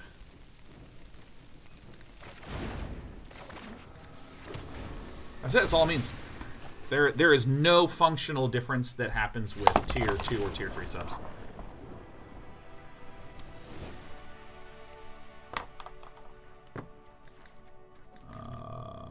I don't think I'm a good enough player to know how to sideboard here, so let's get those in and let's just close our eyes and fire it off. Doomdrake says, Luis really likes your work. Oh, it's very kind of Doomdrake13 to relay the information that's really kind of Louise to say. Louise is, I think, very objectively and clearly a better Magic the Gathering player than I am. And as we were saying before, this is a matchup that should be like close to 100% favored according to the data before Temur Adventures became a super popular deck. I mean, I believe that this is an absolute devourer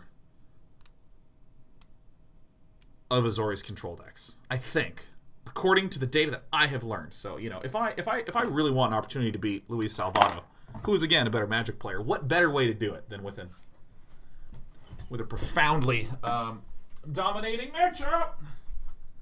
I'm all out of cake.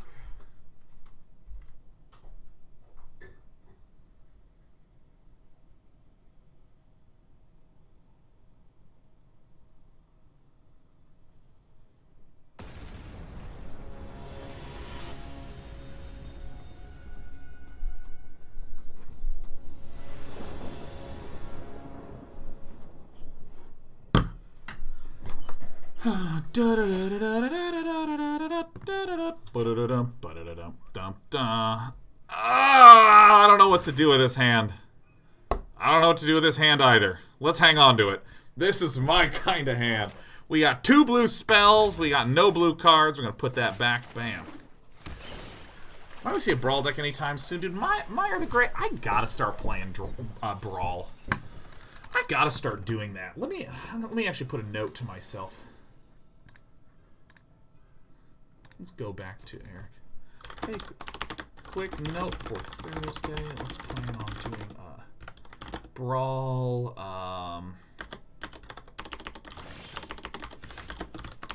Investigation.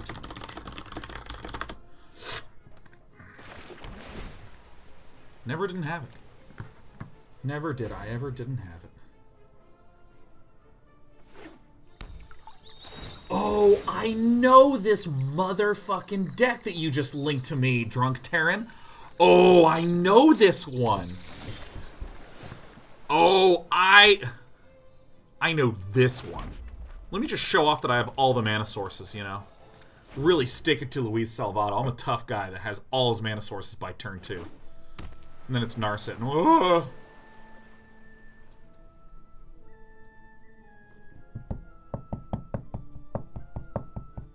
She mentions, wait, Louise, other Louise. This isn't a fight. There are many Louises afoot. Trust me, I have a plan. Ugh. God, I hate this card so much. God. All right, well.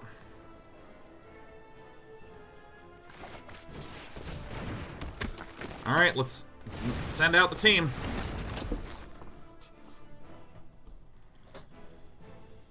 God, give me, I don't even know what I want anymore, man. Anytime I have a Mystic Dispute and Teferi comes down, I just, oh, okay, that's actually okay, we're okay. Alright. Oh my god, kill me. Oh, it feels horrible.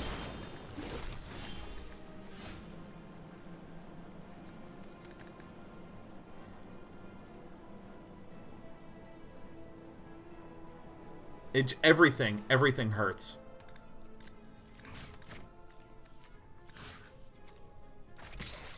This is the one I bombed. This is overwhelming. Oh, guys, just kill me. I hate... Oh, God. The Choker Twins, man. Do you want to draw cards and cast spells? No, not until... Not until November of 2020.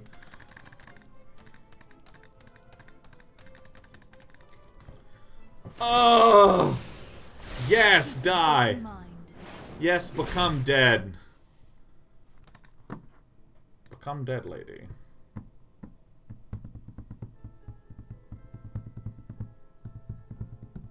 I don't know. Oh, God. Like, I feel like I'm missing several key insights of how to play Temur Adventures to just crush. And you know, literally like 4 days ago. What day are we? Wednesday? I guess it was like 6 days ago then. Like last week. Okay, wait. Wait, yeah. Yeah, now we're gonna be able to do some shit here, man.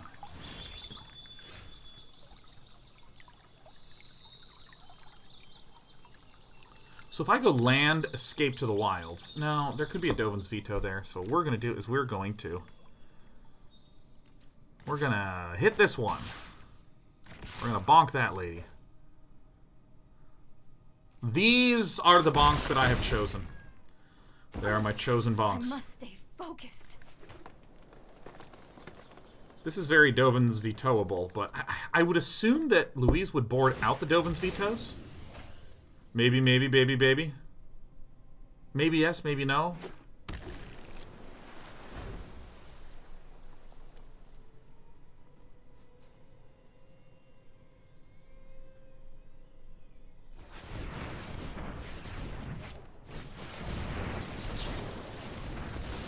I did it! I got the Teferi! Oh. Oh my god. Wow, this is... stressful, strenuous, and strainful matchup for me. I cannot tell a lie. Who gives a shit about glass? Is this whenever it enters the battlefield? Whenever you cast? Okay.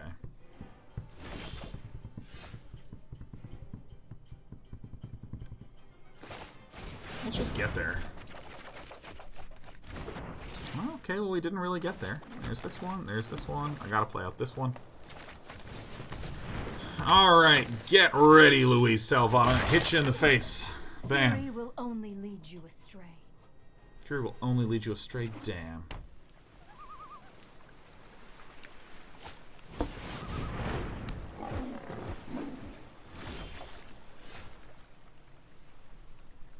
I just don't have the mana.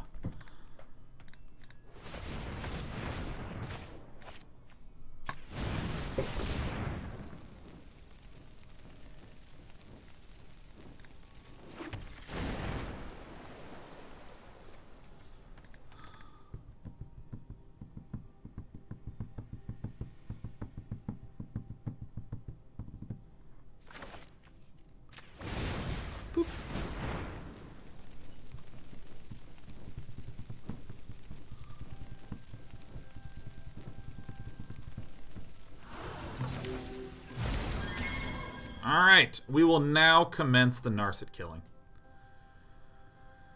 Maybe. I'm coming in. Oh my god. I'm gonna draw.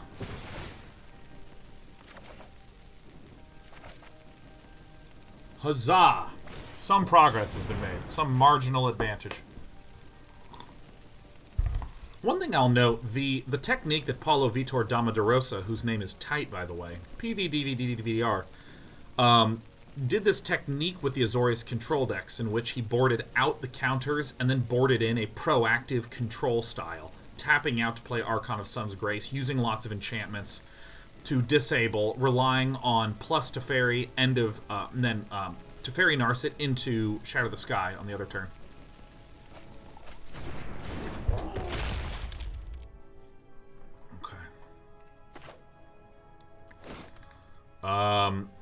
I think this is actually correct. If we shock in a single blue, first of all, I don't think our health really matters, and I think that this is a really high-value bluff. I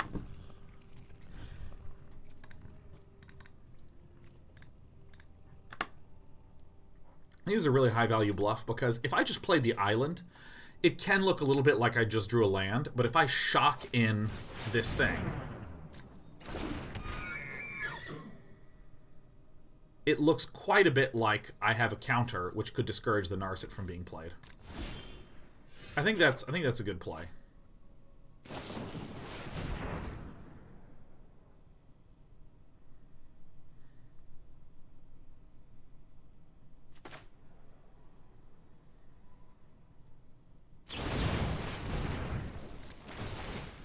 Let's get some draws going.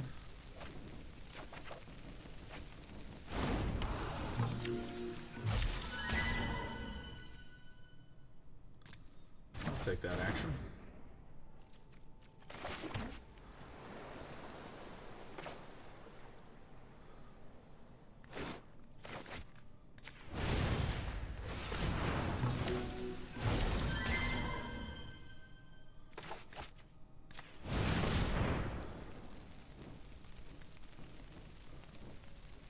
I don't know if this is correct to nab this lady, but I like that lady quite a bit.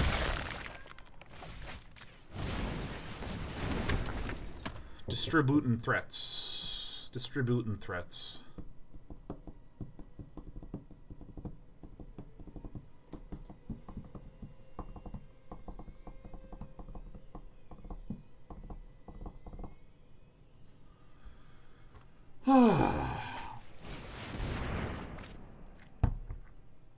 So that indicates to us that Luis Salvato is looking for a Shatter the Sky.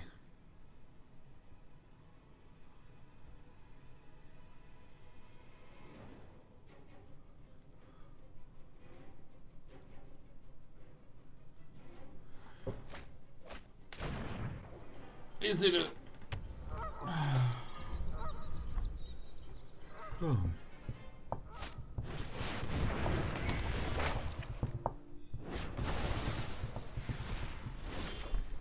So I think that this is pretty good. Let's make this quick. I've got other things to work. Let's get toasty.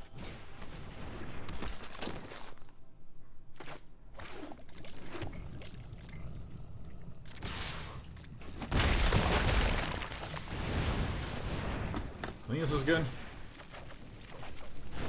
Alright, Great Henge. Again, this puts our opponent in the position where a Shatter the Sky is like the only significant out.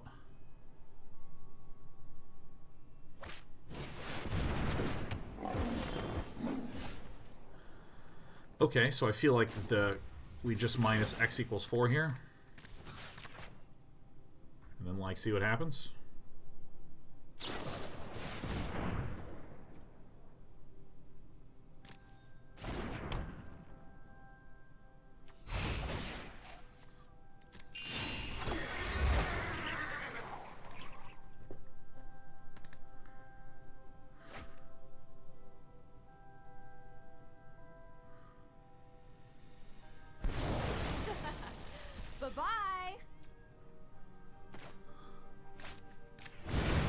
So we do this now because this increases the chance that we can just get a Bonecrusher Giant or a Fae of Wishes.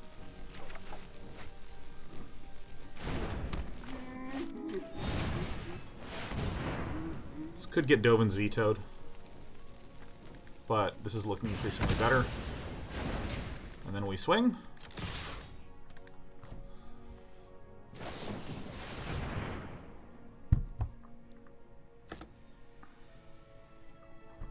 Not put that on top.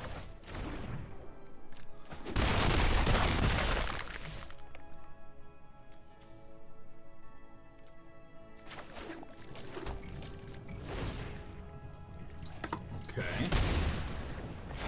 But the sideboard is like so interesting / weird in this deck. I forgot to cast Brazen Borrower before that. Crap. Okay, well, whatever. This is still looking very good.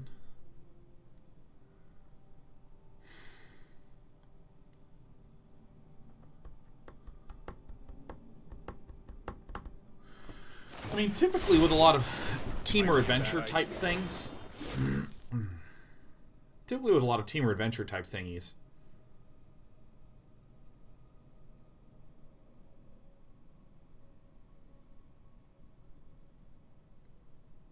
the Fae of Wishes reaching into the sideboard is often to get insanely powerful things.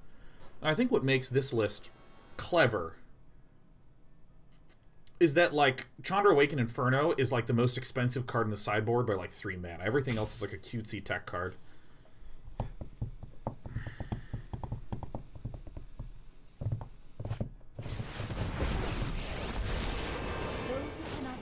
Hunt and find... Shatter the Sky. We did it. We did it. We won a match that we're supposed to win close to 100% of the time. I think I played more slowly in that second match, but I think that trying to understand how to get the Dream Trawler out is good.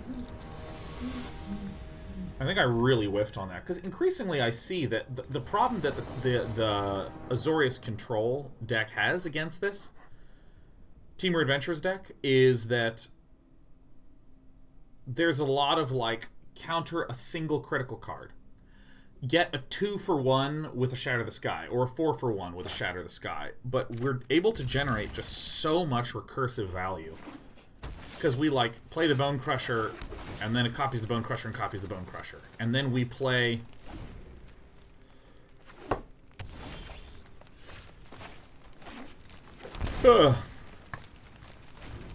we play a card, and the Innkeeper procs on the card. Oh, well, this kind of sucks.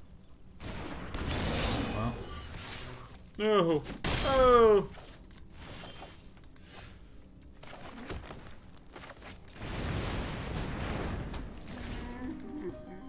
Got a thick boy.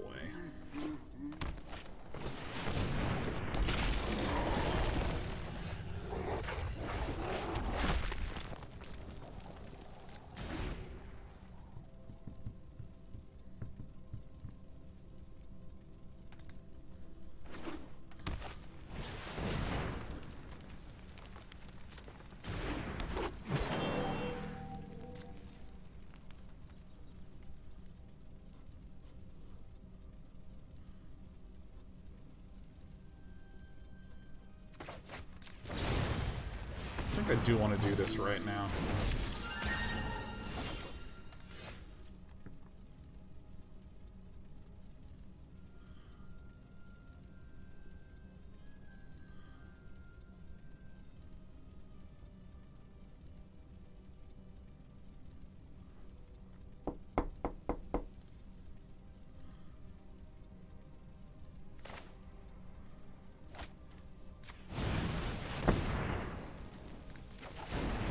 Sure. Why not? Why not?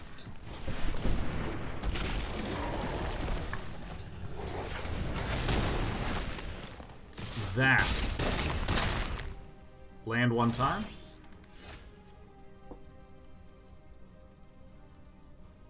Oof. Oof. Okay.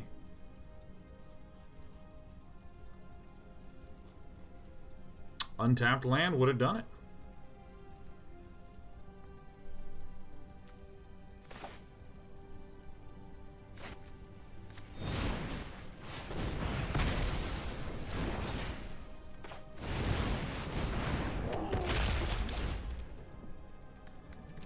We don't need more of these guys, man.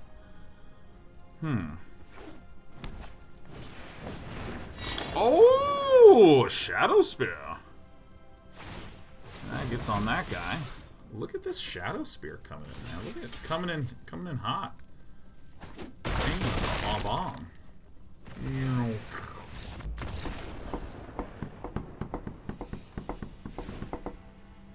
GG. What to do? Again, I think I...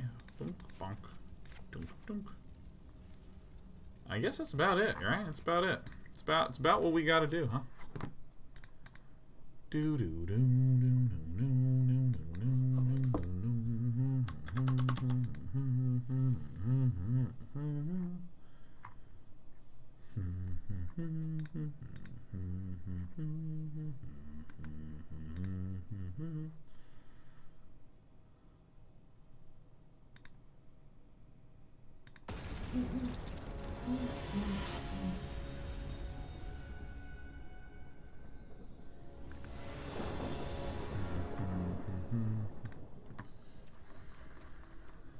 Yoink. Oh my god, yeah. Oh, you love to see it. Now, which one of these do I do foist?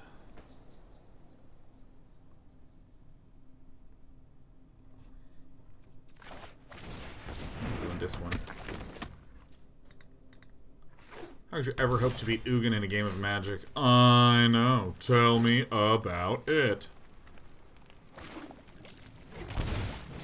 Look at this. Let's just go. Let's just roast the Spirit Dragon. Bam. Instant. Exile a creature and make a frog.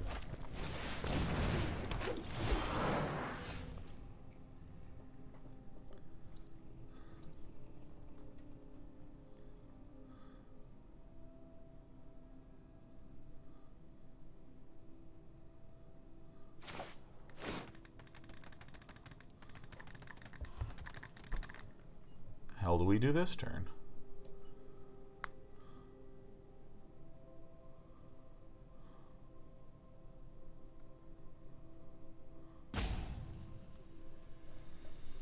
This is actually really relevant, huh?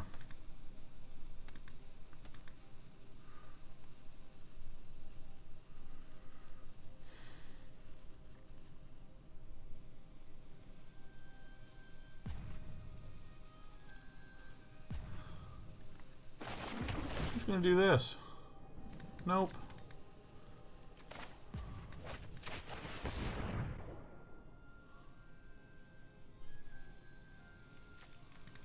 Yeah.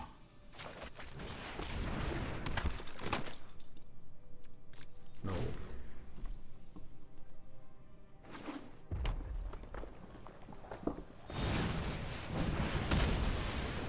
6/6 trample into a 4/3 would result in 5 damage getting through because our opponent has Death Touch. Wait, holy shit, did this actually just happen to me? What? Oh my god. Ugin the Spirit Dragon. On fire today. Because if something has Trample Death Touch, they assign 1 combat damage to the creature and then 5 to the face. Because 1 damage is all that's needed to break through.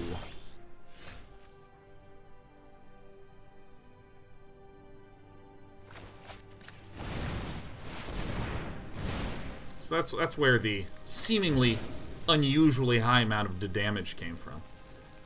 Damage.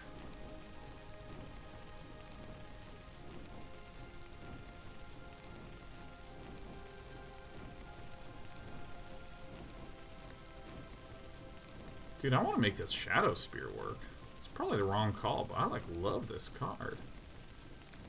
I'm gonna give it a shot, man. I love a Shadow Spear. Who doesn't love a good Shadow Spear, you know?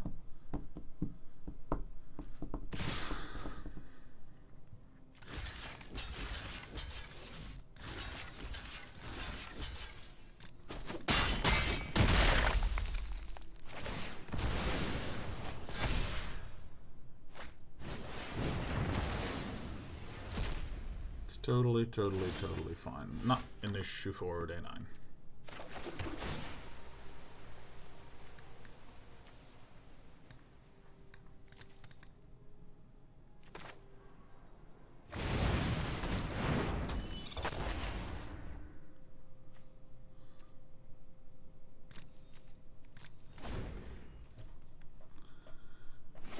Questing Beast.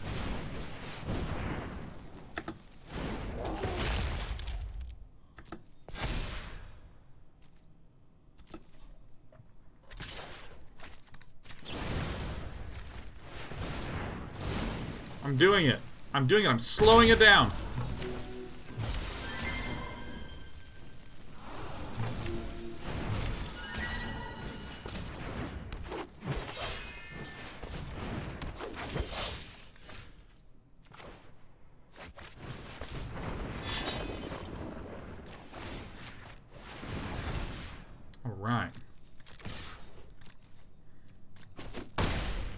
Yeah, look at the Shadow Spear doing it. Oh, the value. I mean, it's just so obvious what I'm doing. I actually don't even care, man.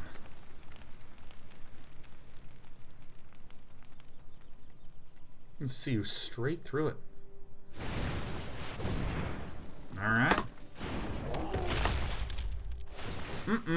A bang and a bong. No problem for Sean. Swing on in. This dude will take it in the chin. What's it gonna be, Ugin? Alright, pretty good play, Ugin. Pretty good play. Can't tell a lie there. Alright. Ugin. Ugin, let me kill all your shit, dude.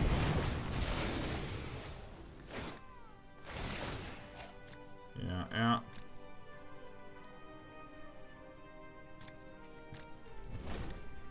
Alright, time to get a Shadow Spear and a Brazen Borrower. Man, I like this Shadow Spear play.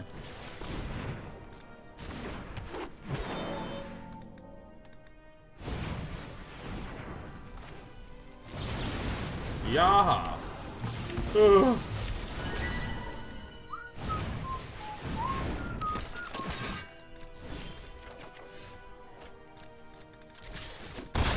A bong.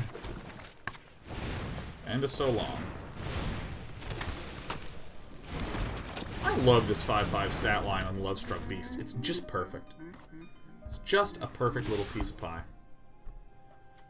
Well...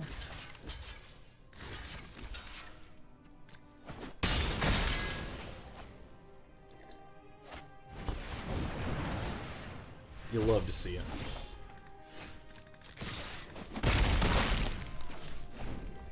Love to see it. You'll love to see it more.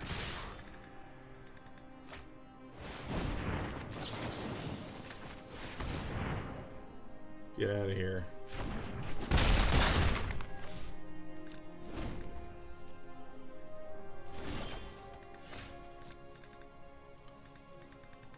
I don't know why Ugin keeps letting me draw. It's fine though.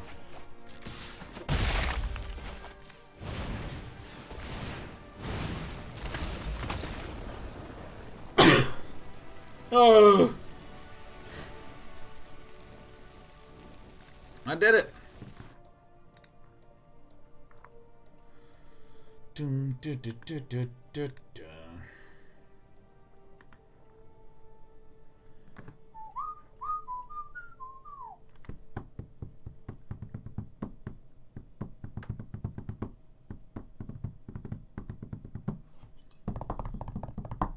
Where's my cats? Do we have one cat in the bungalow? No, it's a little chilly here in Oakland today, so the cats are on the heating pad.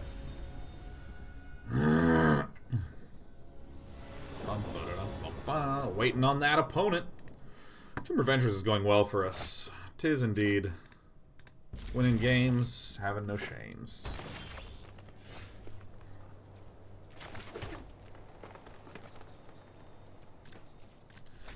Now, technically, I kind of feel like, you know, like maybe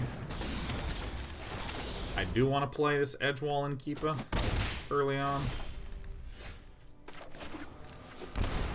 Never mind, I'm the fucking best player in the universe. Yeah!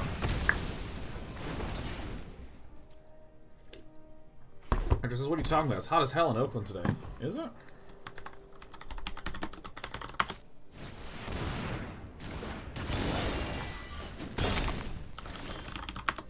Oh, it's 72 degrees.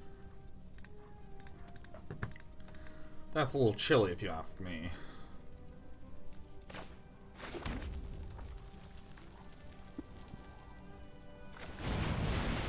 I think this is the play. This is Domri's Ambushable.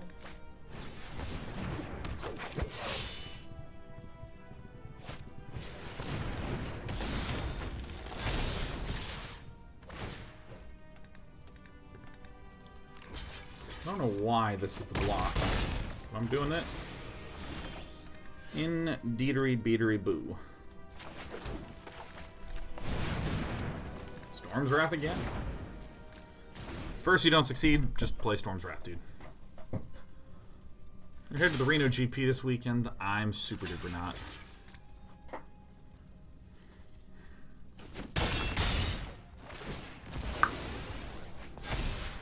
I amn't. Okay, so if I cast this...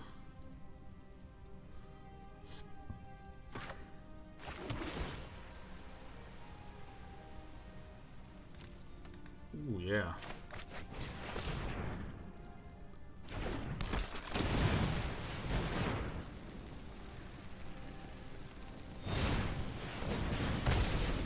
It's all good. It's all good. Yeah, I'm staying here this weekend. I'm going to try to be a little productive bear guy. That's kind of my goal.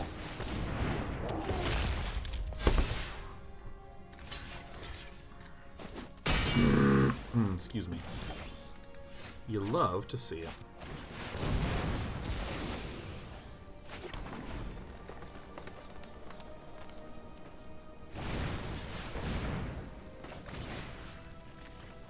That one out of there, man.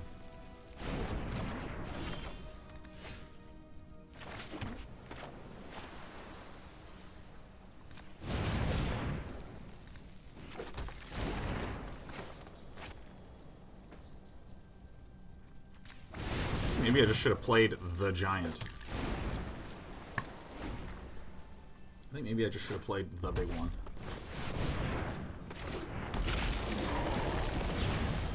Let's send it back.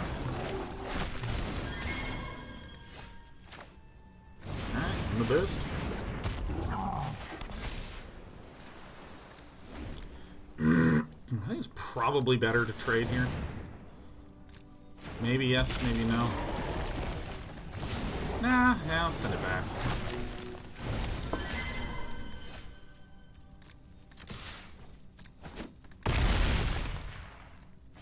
Because then I can set up for lethal like this. Ta-da! Missed a point of damage. Which, you hate to see it.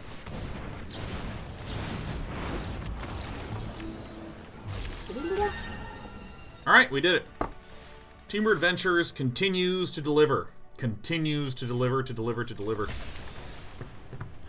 Man, I am so excited to play Factorio on Friday. It's one of those moments when you just have the thunk. You're just like, oh my god.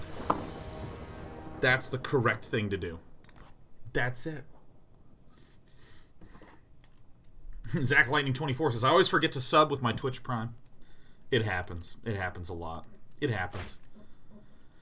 It's one of the things that I both totally 100% get why one must re-up it every month with Twitch Prime, because it would be way too abusable. Someone would get a Twitch Prime promotional deal and then just, excuse me, Amazon Prime promotional deal and then just like sub to a channel. Seems like a really effective way to do money laundering, to be honest. Like, Mom, use your Twitch Prime on my thing. Come on, Mom. Great. That'll translate to a bunch of money. Let me get all my family members to just use their Twitch Prime. Oh! No frickin' way. It appears we are up against Abzan Enchantman. I don't have a deck list for this. Brady W, it's on the screen up in the top left if you hover over. It doesn't show up until you hover your mouse, but it should be like right up here is the deck list. Unless my cardboard live ain't doing nothing right now.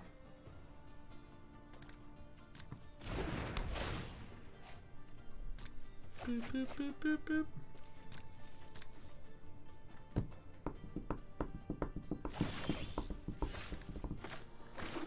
I'm a dum-dum. No, I mean, it's pretty slick tech. I'm a pretty big fan of it. Here comes the Doom Foretold that we're just going to comfortably bounce.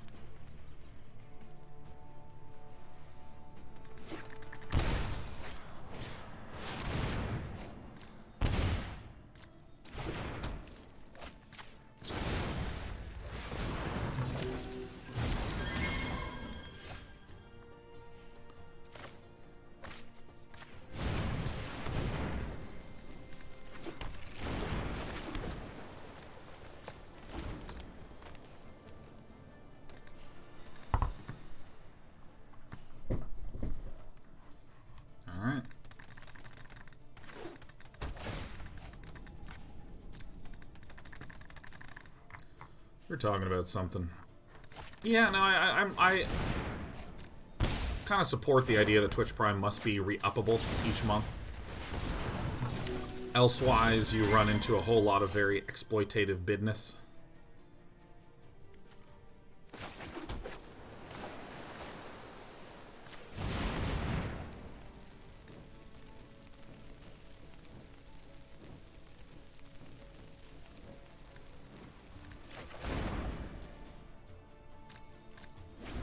This is actually kind of funny.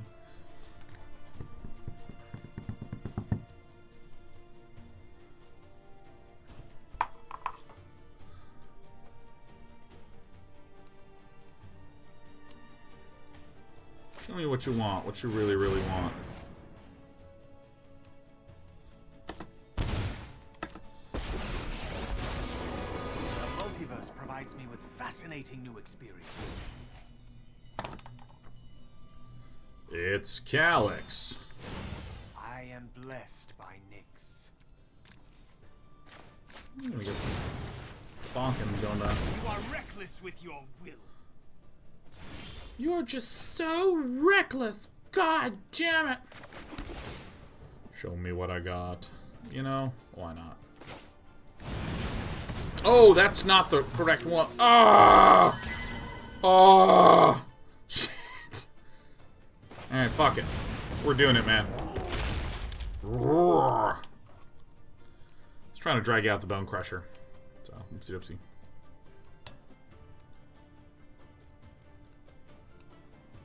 But, yeah, there is a lot of pressure as a streamer to just continue to do the hours of streaming.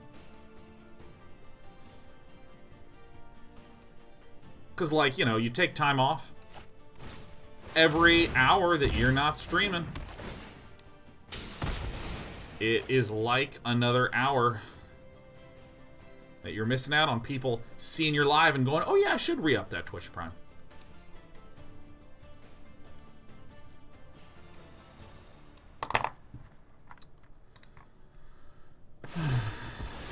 F. Artoria, single room when Twitch Prime first came out, you said it gave you and other streamers a lot of financial security. I mean, it just increased the overall amount of subscriptions, is probably the most accurate way to say it.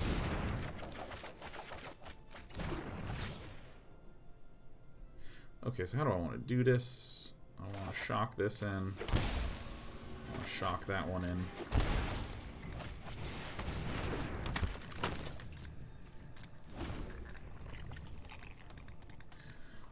But it did lead to a lot of volatility, because it used to be your subs would just trickle up and trickle down, and now they sort of spike up and spike down.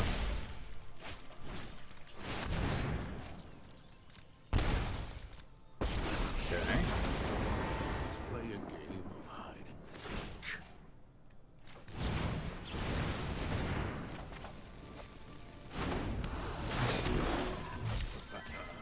You cannot run or hide. You cannot run or hide. Let's see here. So we're gonna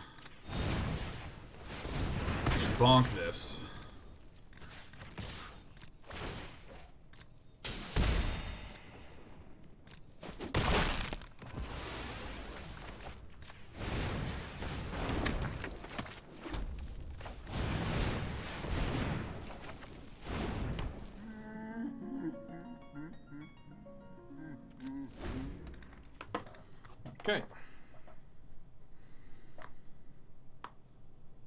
Okay. Okay. Zaz says, are you able to see what percentage of your subs are prime versus regular? And sort of playing on the regular ones is the more stable baseline. I mean, the basic answer to that is, like, kinda. You can kinda do that. Kinda. But, like, imagine you have a baseline number that we'll call X dollars per month. Let's say that for you to live as a streamer, you need to hit $100 a month.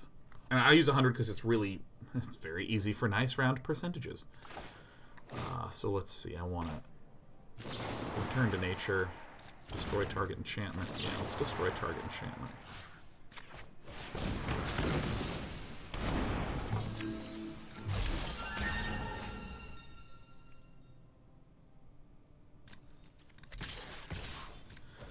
If $100 a month is your baseline, let's say your regular subscribers are $40 per month or $50 per month. And if you're streaming a lot, you get like a total of $120 a month. More than half your revenue is Twitch Primeable.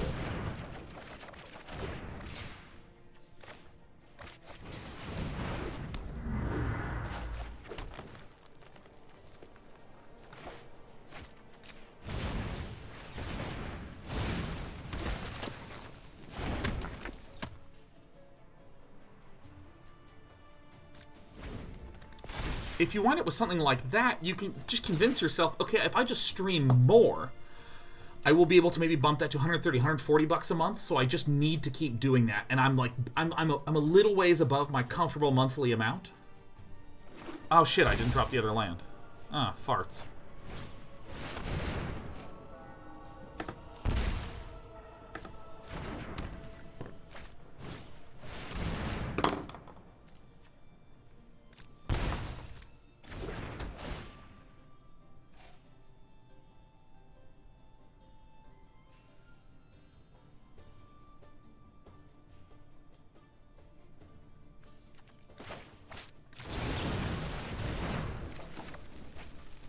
Nearly does it.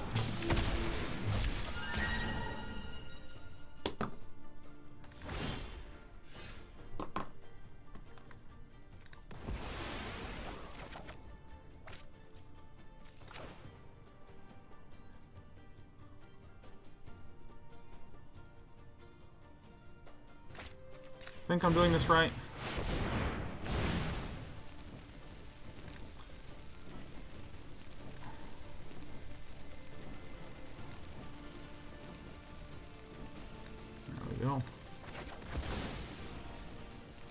Then it doesn't matter.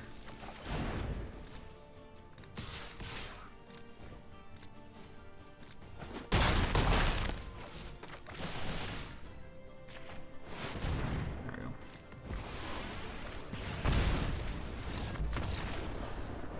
go.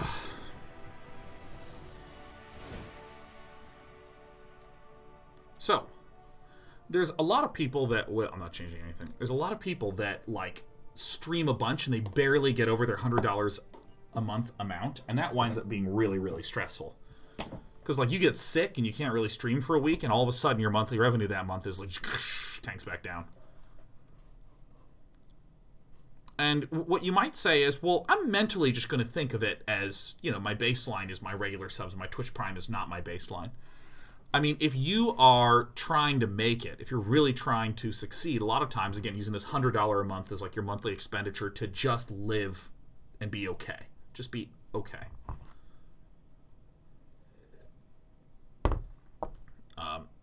If that's what you're working with,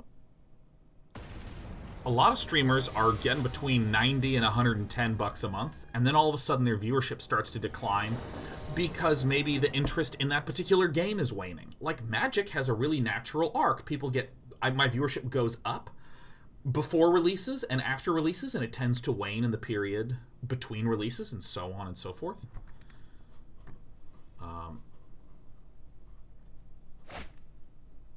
And as much as someone would want to be like, I think you just need to be more wise about this sort of thing. Like, okay, if me being wise means I don't get to make a living, you know, that can just totally blow.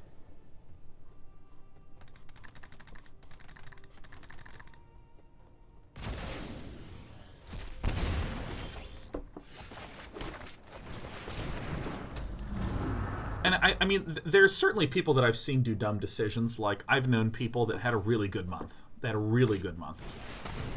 Like, they made $10,000 in a month.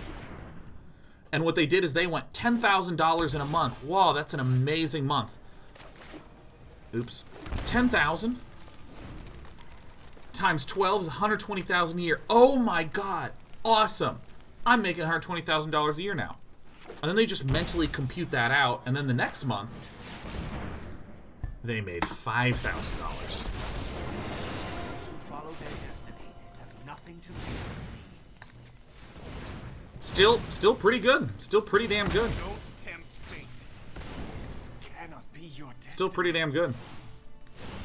Look skyward and receive the gifts of the gods. But we are like fuck around here, I think. It's okay, we're gonna hit Escape to the Wilds, we're gonna be fine. Yeah, I mean, I've known people that are just like, oh my god, I did it, I made it, I hit it big with streaming, and they'll like go out and buy a fucking BMW or some shit, because I'll be able to pay it off, man. The patterned future appears before me.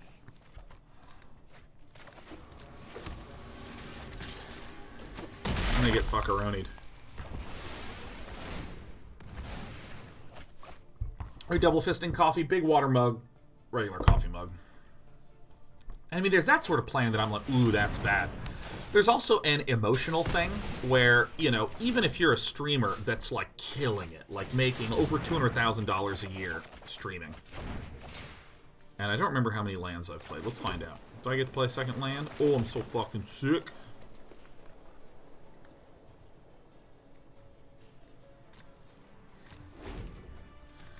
If you're killing it, you might literally drop to $50,000 a year next year. And then you might not be able to pay for your full-time career the third year. There's plenty of streamers who've done that. Like League of Legends, Fortnite streamers. Woohoo, things are going, oh, fuck.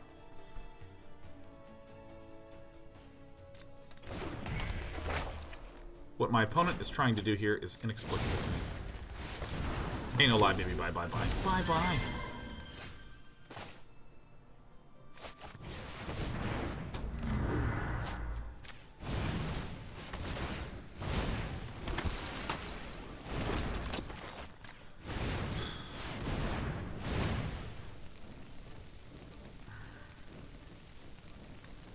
Guess this, again.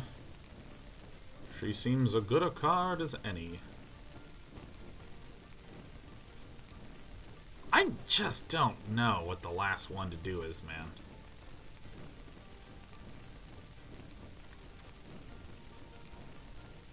I don't know, maybe this one.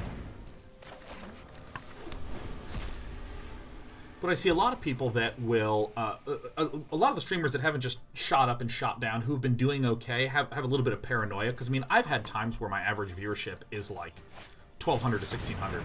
And I'm like, fuck, I gotta figure some shit out, man. I really gotta figure some stuff out. Alright, so this is, we return target card from your graveyard to your hand, put the other one. Alright, we're gonna pay this one.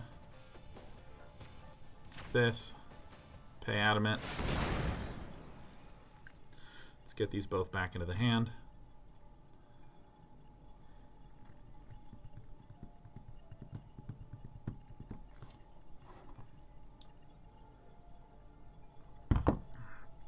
You know, I've had times where I was streaming to 1,200, 1,600 viewers because, you know,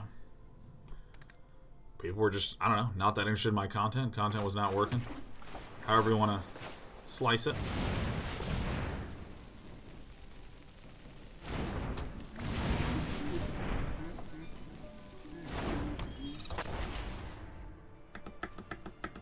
And this was during the era pre-bits, pre-donations, pre-Twitch Prime, pre-all this stuff. Pre-getting paid well to do anything. Pre-getting fucking absolute dirt wages. Sean, we want you to fly to a foreign country to work for a week, and we will offer you $600. Oh my god! And all I have to do is work 16-hour days? Thank you! Oh, it's a dream come true. Oh, it was fucking bad, man. It was awful. It was grueling. Bing bong. This. That. This.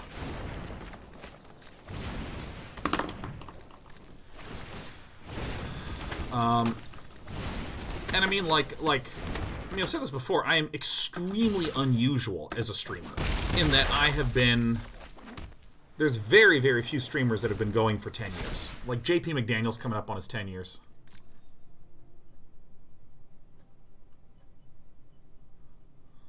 Yeah, this is the hand. This is the one that can get discarded. This has not been helpful.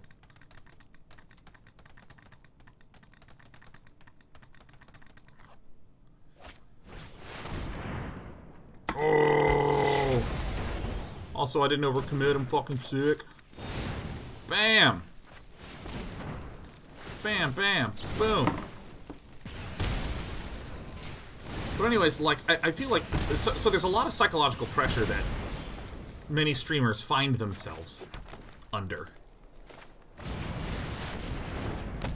And they ain't too sure what to do about it.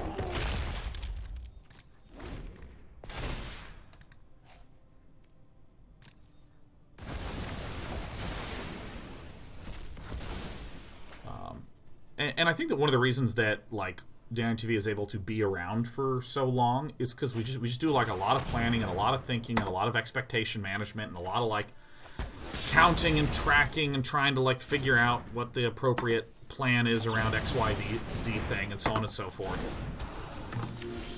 And, I mean, this might be confirmation bias, but I think that one of the reasons why things have been able to go so well is because we do set our mental baselines way lower than the best they've ever been.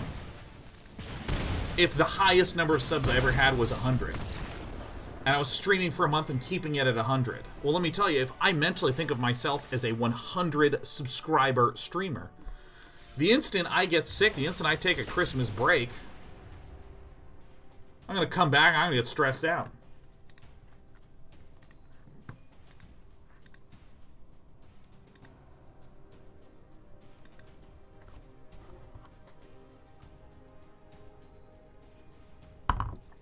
ZPD says, helps that you love what you do. If it was a money grab, you'd have burned out long ago. I actually don't think... The idea of doing a money grab in streaming feels... It feels nigh impossible. It feels nigh impossible. Good.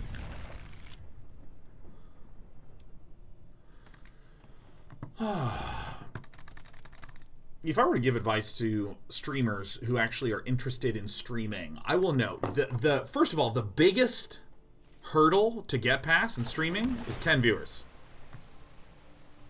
It's 10. 10 viewers. I mean, it's actually so hard to get more than 10 regular viewers. I can't even fucking believe anyone's capable of doing it. I mean, just the discoverability, where there's like 250,000 streamers who are streaming to like ones of people. I mean, that's insane to me. That's so hard, dude. That's a legit challenge.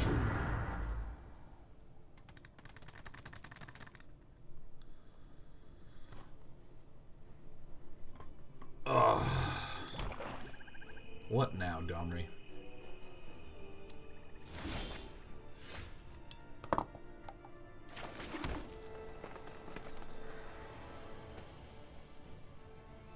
I'm not entirely sure what we are up against. I'll just chill a little bit then.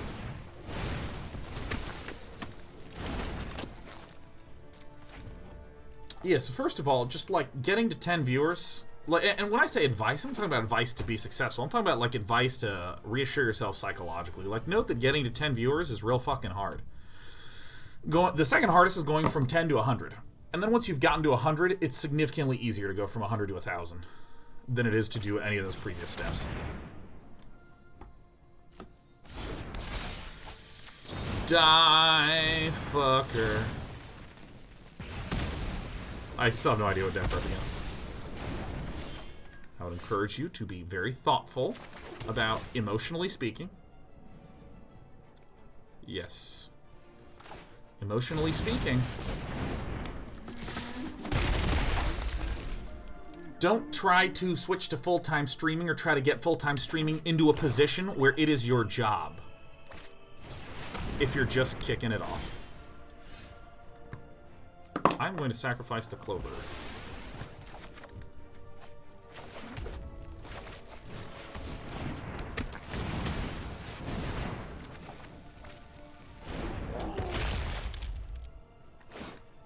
Oh shit. How the hell? How the hell do I mess this up? I literally waited the turn and put the mana on top to do that play. Something's working in my brain. Plan on how to, like, you know, like Quill 18 streams.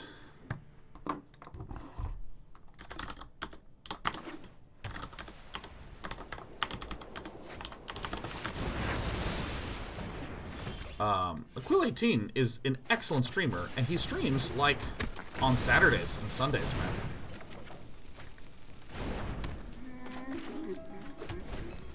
And they're good, solid, great things. There's a lot of people that do, or like Carl Sagan, 42.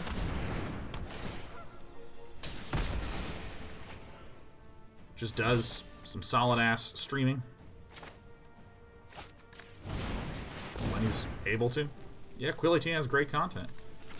You can be a content creator and not have transitioned to it as your full-time job.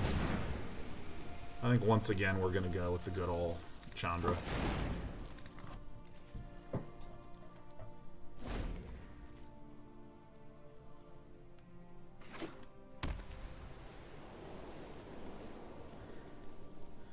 Because I think that, like, you know, I can't remember who wrote this up here earlier.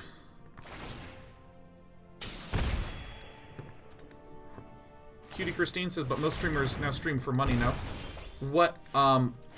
What's the context of your comment?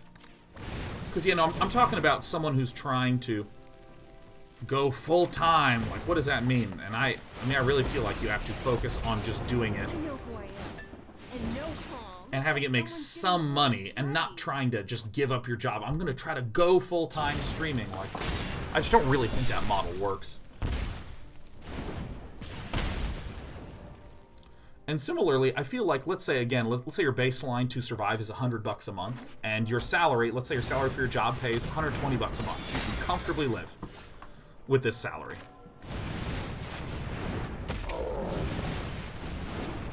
Yeah, maybe I should have gotten the Fling. I mean, we're gonna get to do this.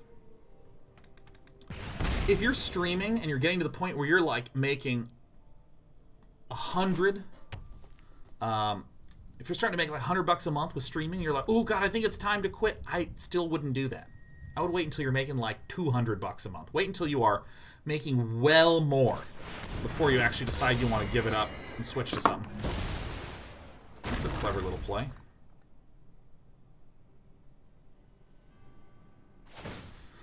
Cutie Christine says, I mean, most streamers start streaming and thinking to earn money from it. I don't know where you get that information from.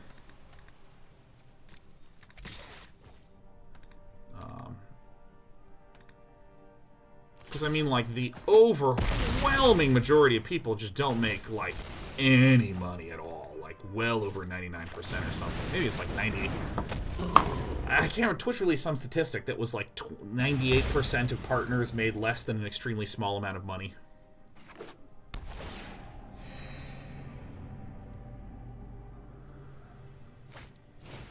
The most common use case for streaming is I am playing a game with my buddies and I'm just going to fire up the stream and show them what's up.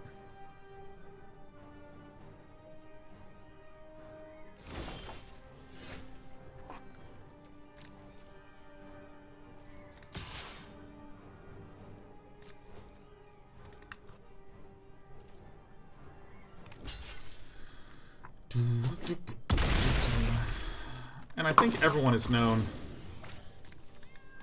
it's time for a dim foretold.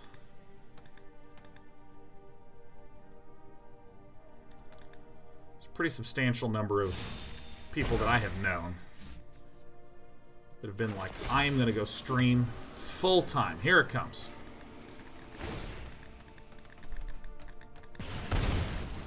There's also a flip side to it, which is a lot of people will stream for like a few hours. Let's say they'll stream 3 hours this night, 3 hours this night, and 8 hours on the weekend. Ah, look at you. And then when they, you know, with the dream of, oh my god, I could finally be able...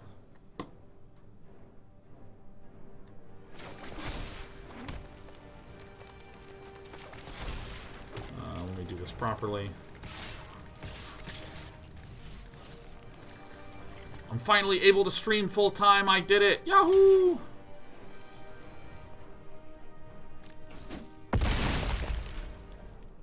And then they actually become full time. Let me tell you something. There's a big difference between streaming like 12 hours a week and then like full time career in it.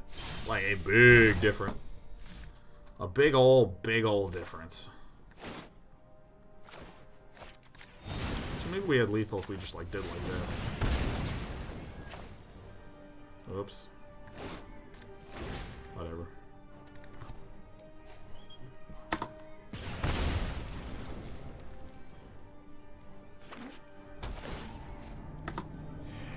Full swing was one short, but we had this. We have this little Chandra ping that I didn't count, so I don't know.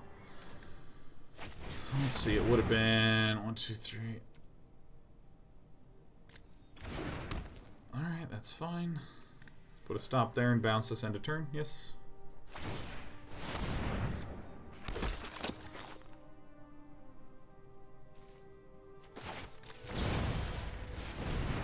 Bye.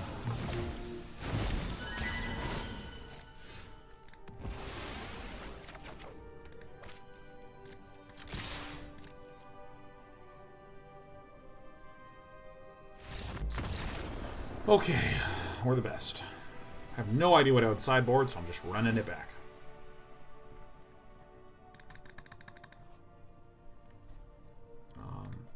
You know, I've known many people that are like, I am now going to choose to make streaming my full-time career, and they switch, and they do their first week, and it's amazing. They're on a high. They stream like 60 hours. And then week 2 comes along, and they're a little tired, but they push through and they do 60 hours. Oh my god, I've done 2 weeks.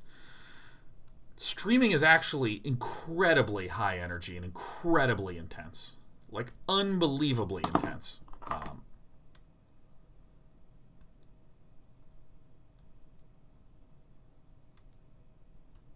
F.E. Artoria says, even if you made more streaming than you would a salary, it's not like Twitch gives you healthcare or pension. Yeah, no, I have to pay for my own healthcare because America fucking blows in terms of healthcare. There's a considerable amount of work that has nothing to do with being live. And I mean, there's like, dude, this is the most. Yeah, pensions from jobs in 2020. Yeah, there's no such things as pensions anymore. I do have a 401k, and I dump cash into that shit.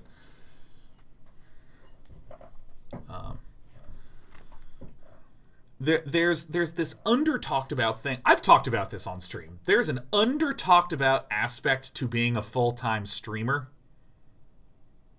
I've heard almost nobody talk about in 10 years.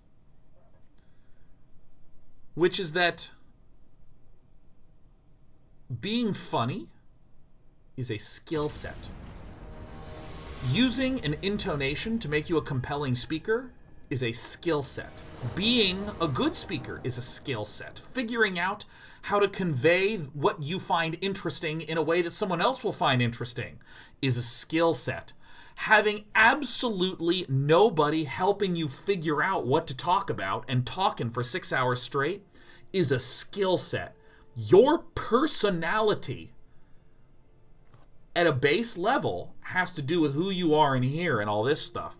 But that does not mean that you can't... Oh, fuck. That doesn't mean that you can't work on your person as a skill set, man.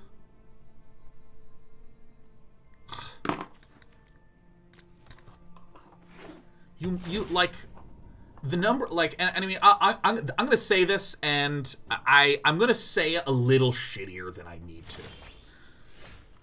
I like to be a very tender, gentle bear.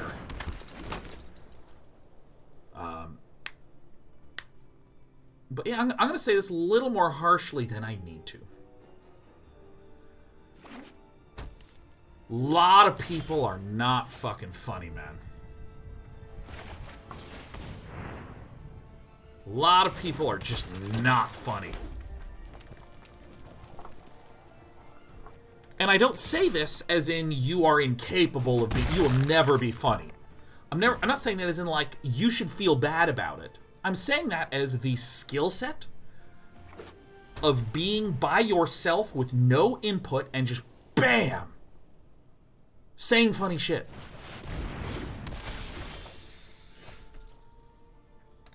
Alright, we're not looking good. And, you know, there's a lot of conversation of the around things. Have a regular streaming schedule, blah, blah, blah, you know, like try to make sure that you can be consistent, have interesting content. But there's, like, not a lot of discussion about, like, dude, you should take an improvisational comedy class to work on your ability to trust your intuition and smash out some fun shit. Yes! I have no idea what this is doing here, but it's hilarious. Like, a lot of people, here's what a lot of people have experienced, which is, I'm hanging out with my buddies and we're riffing off each other, and then someone says something based upon the context that, oh, everyone found really funny. And two things happen. First of all, two things I want to know. First, do not equate the ability to, again, I'm imagining saying this to like someone who's trying to make it a streamer. One, do not equate the ability to quip humorously when there's a whole bunch of people who have years of context as well as hours of context in that conversation. Do not think that quipping in that situation means that you are funny.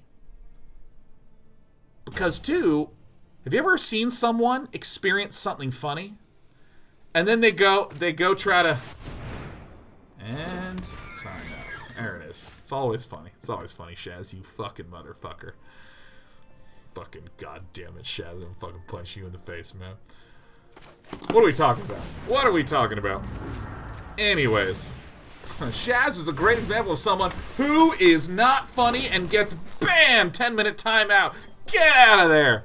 Did Shaz wait for an hour after the Mythic Championship ended to be able to say hi to me, at which point he calmly went home? Yeah, he did that. Does he deserve to be banned for 10 minutes? Oh my fucking god, it doesn't make me happier than this. The fuck out of here, Shaz. See you in 9 minutes, buddy. I will give you a 3-3. Cheers to you, friendo. Oh. Oh. Blue, blue, blue, blue, blue, blue.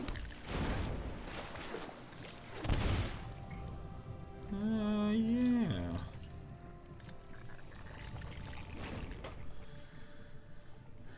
Have you ever seen someone who starts to retell a story of something funny that happened, and they just can't make it funny? Yeah, it's fine. You ever seen someone absolutely incapable of telling the story of what was funny? You know what I'm saying? Like, let's just break being funny into a few categories. First category, we've seen a lot of people do this. I am not funny. And I am now going to try to retell a story of something funny that happened, and it's gonna fail. There's also, next level, someone who can retell the funny moment and actually make it funny. Okay, cool. They see the funny, they parrot the funny. Then there's the person that has an experience that is not really that funny, but they manage to just sniff out some humor in there and retell the story of a bland experience, and it just tickles you. It just tickles you.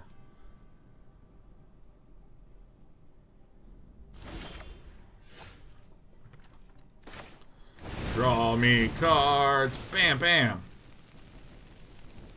Whoosh. Wash. Bow.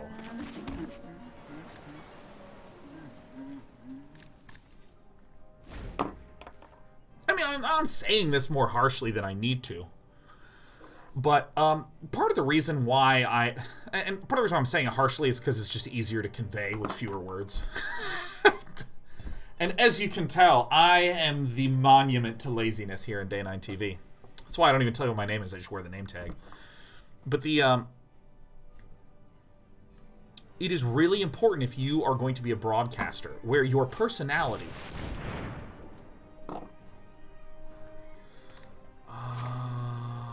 we're going to do this so we can draw two more. Your personality is a product. And you can say, yeah, no, I'm trying to focus on my gameplay here. Totally allowed to do that. Totally allowed to be some sort of streamer who just focuses on being good at the game you're playing or some such thing. But regardless of what you try to do, your personality is inexorably part of your product as a streamer. So work on it. For God's sake, fucking work on it, dude. Just gonna smush down the Beanstalky.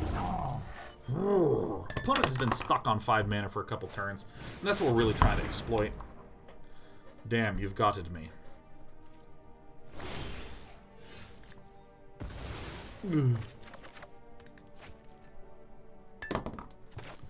Mush. Mash. I guess I'll do like this.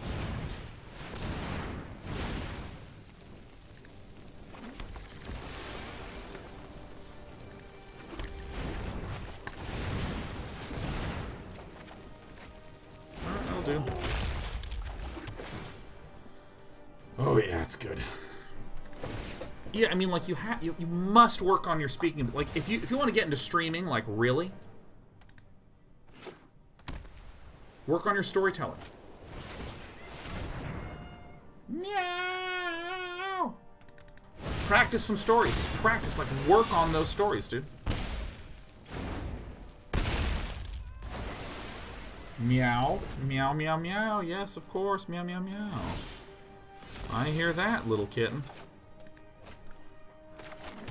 Alright. Oh my god, yes. Oh my god, fuck yes. Dude, we're just doing it all. Yes, yes, yes. Yes. Work on your storytelling. Take some improv comedy courses. Try to explain complicated things. And I'm a little biased on that one because that's maybe my favorite thing to do is to explain stuff.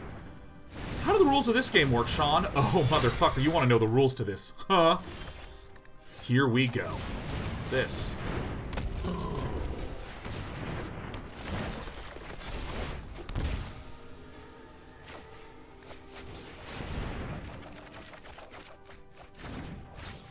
You love to see it. Hey, kitten. I know, you just sound so sad, little kitten. I'm so ready to fling. Are you okay, little bug? Are you doing alright? You just sound sad.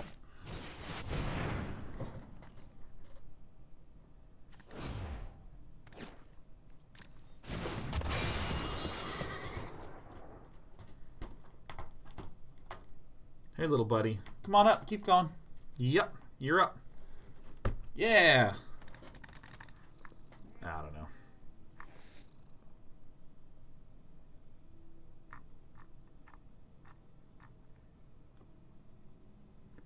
Witty Adrian says, I substitute my personality with good code. It's true. It's totally true. Personality is mediocre. What do I even want to do here? I mean, I think flinging a thing, flinging a thing, flinging a flinging a flinging a thing is pretty good. There's nothing really that I wish to bounce. So let's actually count here. If I bounce both of these, I have 5 and 4 is 9, 10, 11, 12, 13, 14, 15, 16, 17, 18. 18 minus 4 is 14. I get the fling. Yeah, I did it. I'm the best player here.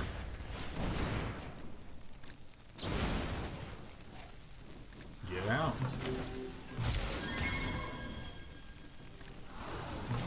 Unicorn James says, who can afford a good personality these days?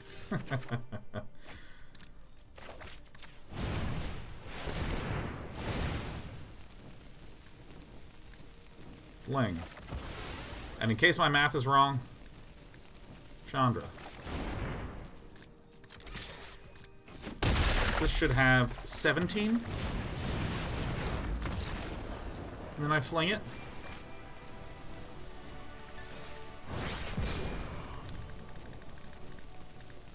Hey, Drunk Terran, you still here, Drunk Terran? Because I want to switch to your Abzan list after I win one more game. I mean, we have just been absolutely dominating in these games. Would have been 18 with Great Henge? No. No, the Giant has power and toughness equal to the lands you control.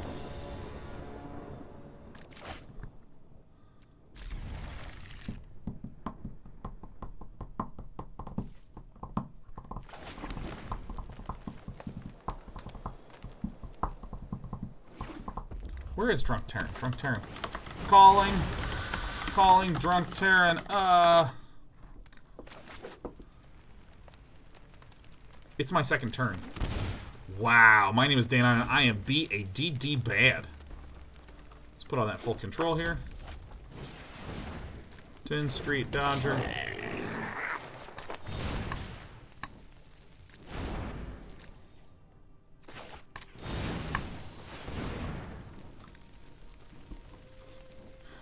Infuriate? What? What? Who runs Infuriate? What the... What in the whole balls is going on here, man?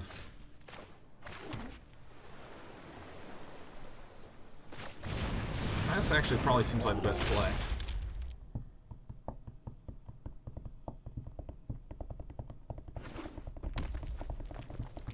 N69 396. If I recall, I DM'd you that list on Discord. He did. He did. I'm interested in the conversation. I'm interested to have a bonding moment with Drunk Terran, you know. Xflippy X23. I don't know why. Every time you enter into this chat, you say something that's a little different and charming. And it just... And, like here's what Flippy just said.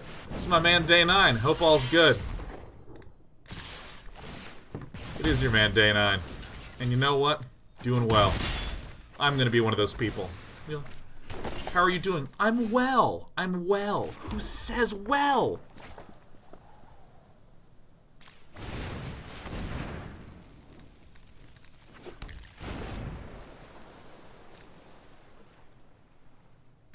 No. I'm well. I want to turn on full control, see what's going on. Say well is grammatically correct. I know it's grammatically correct, but it makes me sick to my stomach sometimes, you know.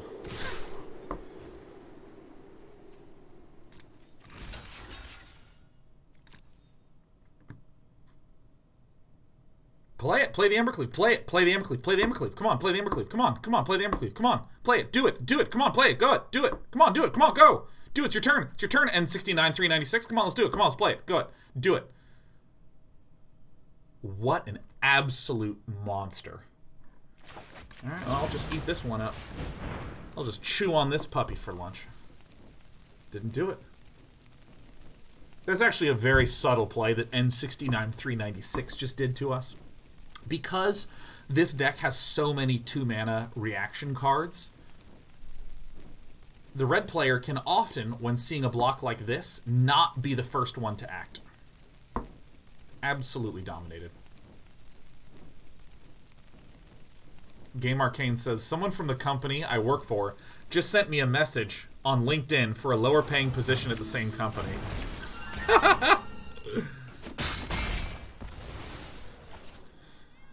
We devoured a man today. My ox. Oh, oh, oh, oh. Oh my god, F. Oh my god, press F to pay respects to your pal Day9, who's dead. D-E-D dead. Absolutely deaded. I thought I'd at least get a Lando Calrissian out of this, but I didn't. I did not. Oh my god, this guy's gonna be an absolute 5-4. So many Fs. Thanks everyone for the Fs. God, N69 396 is just Ember cleaving.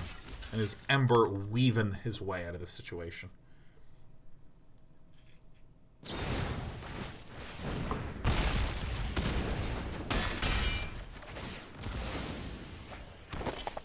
N69 396 is F-U-C-K. Absolutely fucked. Okay, let's see here. So I'm gonna send this one back, huh? Hurts a little bit, hey baby. When you go back to the hand, hurts a little bit, yeah. I need land R-E-S-P-E-C-T. If I lose this game, I'm gonna weep. I have to play all of this on my turn, by the way, because of the Escape to the Wilds.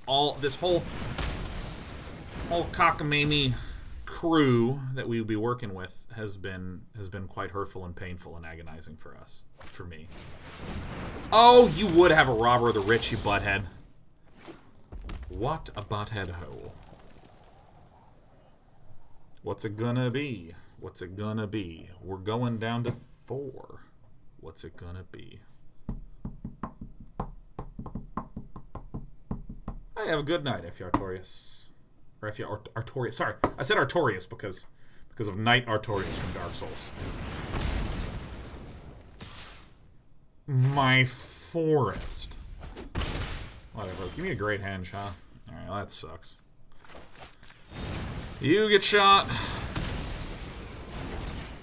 You get played. This gets played. We move on with our lives. Oh my god. Give me like, I don't know what I even need or want or am.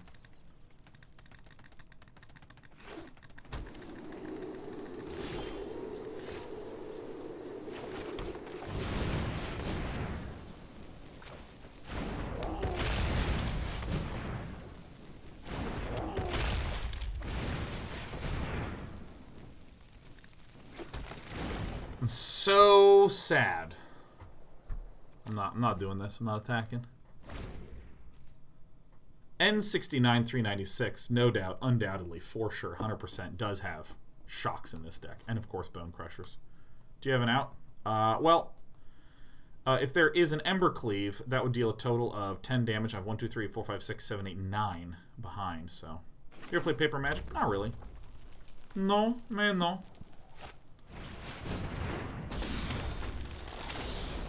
Surprise, motherfucker. Good. Good. Super good. Super great. Great. Good.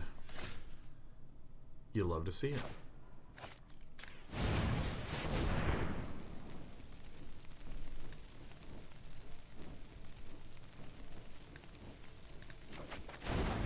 Shadow Spear.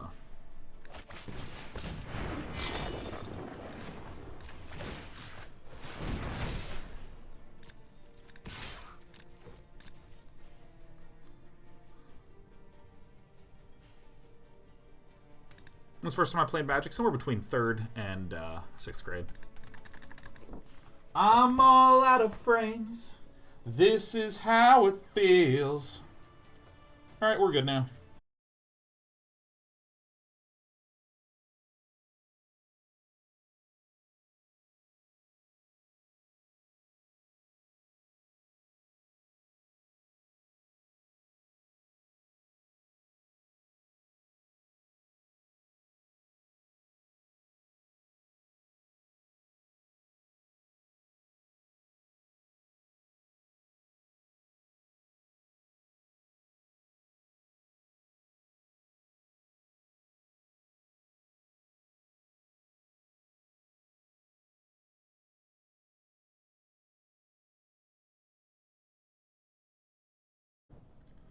Bad hand. It's a good hand. See ya. We're back, everyone. We're back. 'Twasn't ever a problem.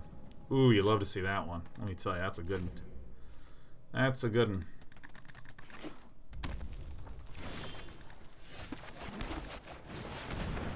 That is a good one indeed.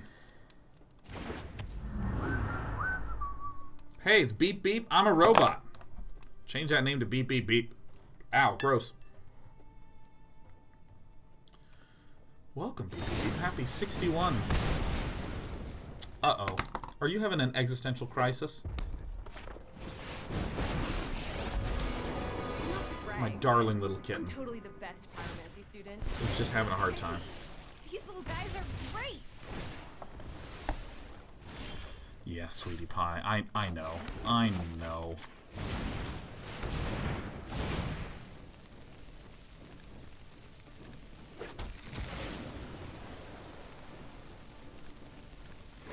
You know, there's nothing aggressive on the board, so I think I may as well do this. Hey, are you doing okay? Is your day going okay? Look, here's my hand. Yep. Check me out. Still Dad. Can I give you one of these? Yeah. Very good cat. And then I like pull my arm over to here. Which anytime I'm actually using my mouse pad, she gets so annoyed at me, man. Like, legitimately, like, I can see the irritation boiling up inside. I would like green. I would like blue. Or using her mouse pad. I should get her a new mouse pad. I should get her a new mouse pad. Should I get a new mouse pad, sweetie pie? Hey, is your eye okay? Doing okay? Yeah. This cat really likes to just take time to stare.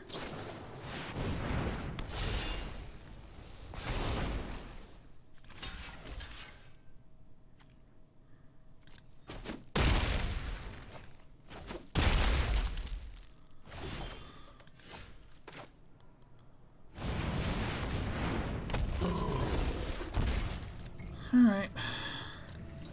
Let's get a Shadow Spear on this Beanstalker, huh?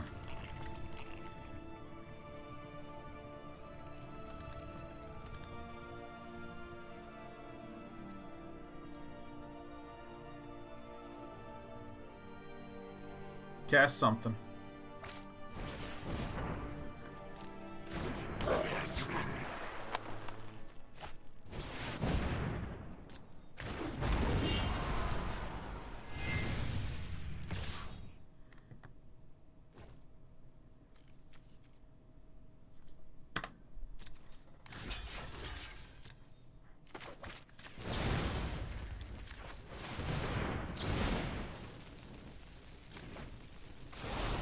Alright.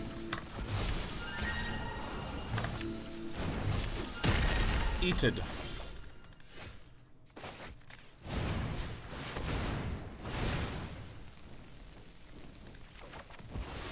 Let's just end it here.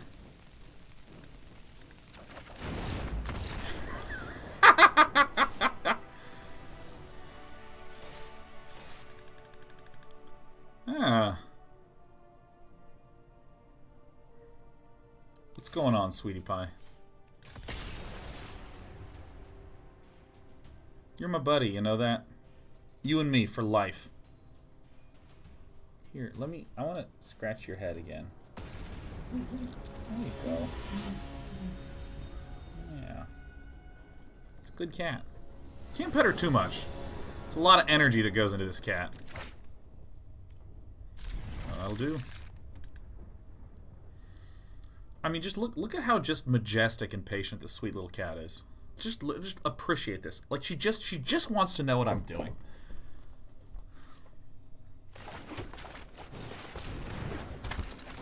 I'm brave. I'm just smashing this out, man. Look how beautiful this kitten's coat is, you know?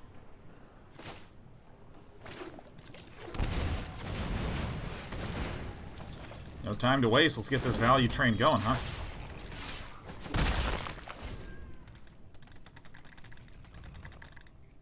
Large Eggplant says, after 15 years of following your content on YouTube, I finally get to watch you on stream. My work schedule keeps me busy, and I can owe this opportunity to the fact that I chose to self-quarantine myself at home. Thanks for years of wisdom, Day 9. Hell yeah.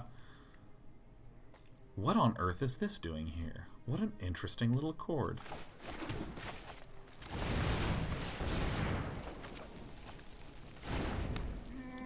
I think I'm not the beatdown. This is the one that at the beginning of the end step you exile enchantments to make zomboids, and it's a 1/2. Wow, that's actually pretty sick, man. All right. Oh.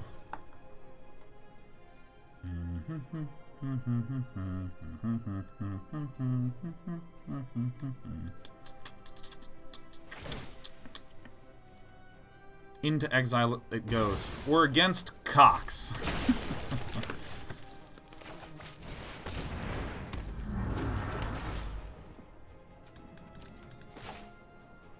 You know, there's actually no other way to put it. This cat's cute. Alright, we're gonna scoot this back, and I'm gonna scoot this away. And everyone should just know that there's a sweet little baby kitten right around the corner. Hi. How you doing, Dispy?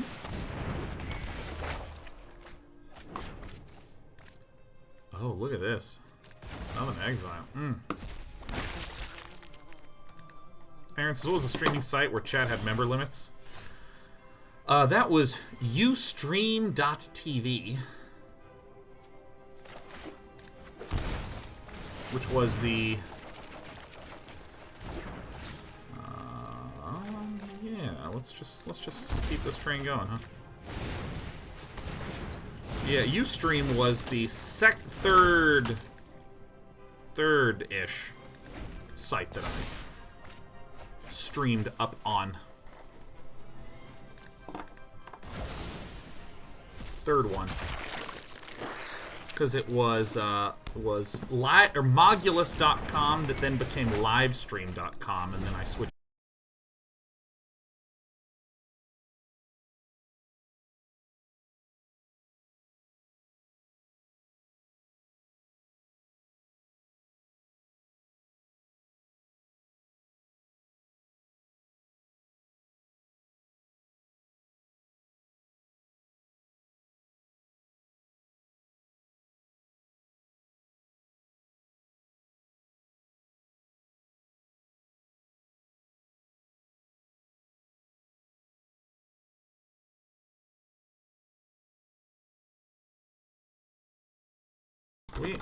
We are owning, baby. We are getting Comcasted. Let me actually take a peek. Let me go to this app that they always want me to use. How is this?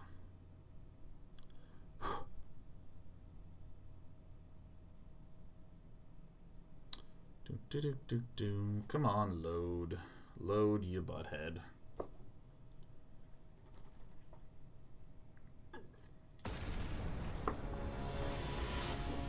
Scheduled maintenance. Ah.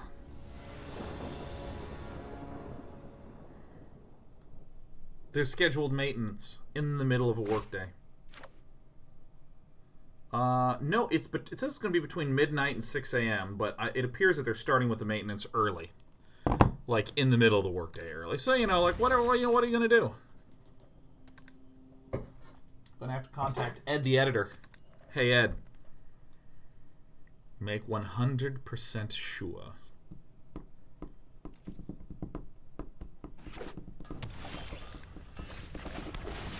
Given that I've seen a dead weight in a Myers grasp, I'm going to be a little bit cautious about smushing down an Edgewall Innkeeper.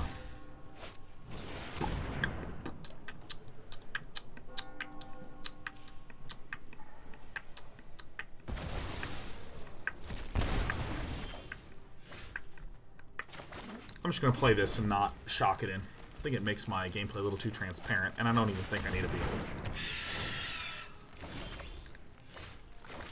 Opponent is stuck on 2.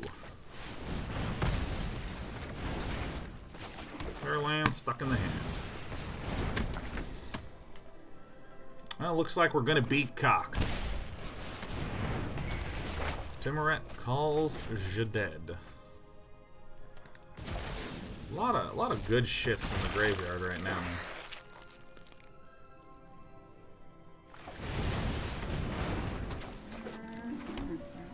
I feel like the world wants me to play a Lovestruck Beast. Is your editor the same Ed that does Firebath's videos? Could be. Could be. There could be. Actually, maybe there could be just thousands of Eds running all around. Cox better be running. Croxa. Oh, you like to see that. That's a pretty good looking one. Let's play this, do some wild escapement.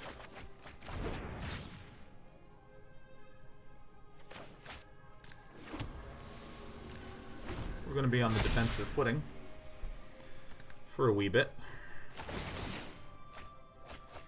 We'll probably go Beanstalk, Bonecrusher, Edgewall. So we have 1, 2, 3. We have 1, 2, 3, 4 land. 1, 2, 3, 4 land, and 5th from that. So then we could go. We're 1 mana short.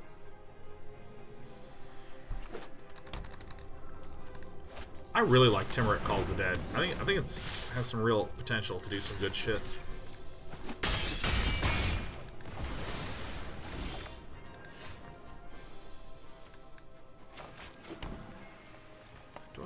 need this guy. I mean, I kind of really want him, actually.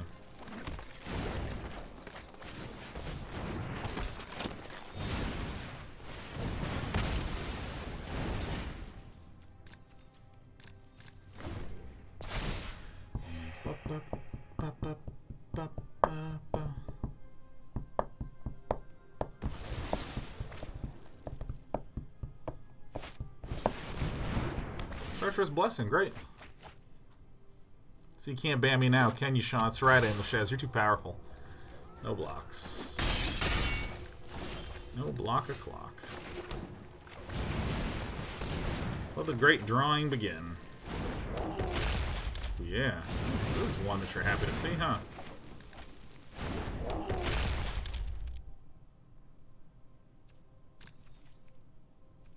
Yeah, why not? Get in there, guys. Get 'em, boys. Warth is one of my favorites, man. Dude, Comcast is just killing us. We might be forced to end a wee bit early. We were just getting absolutely Comcasted this afternoon. Temur Adventures still wound up pretty good. Let's play this guy.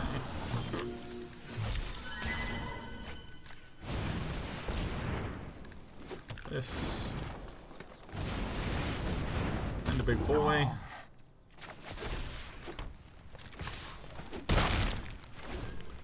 Getting him.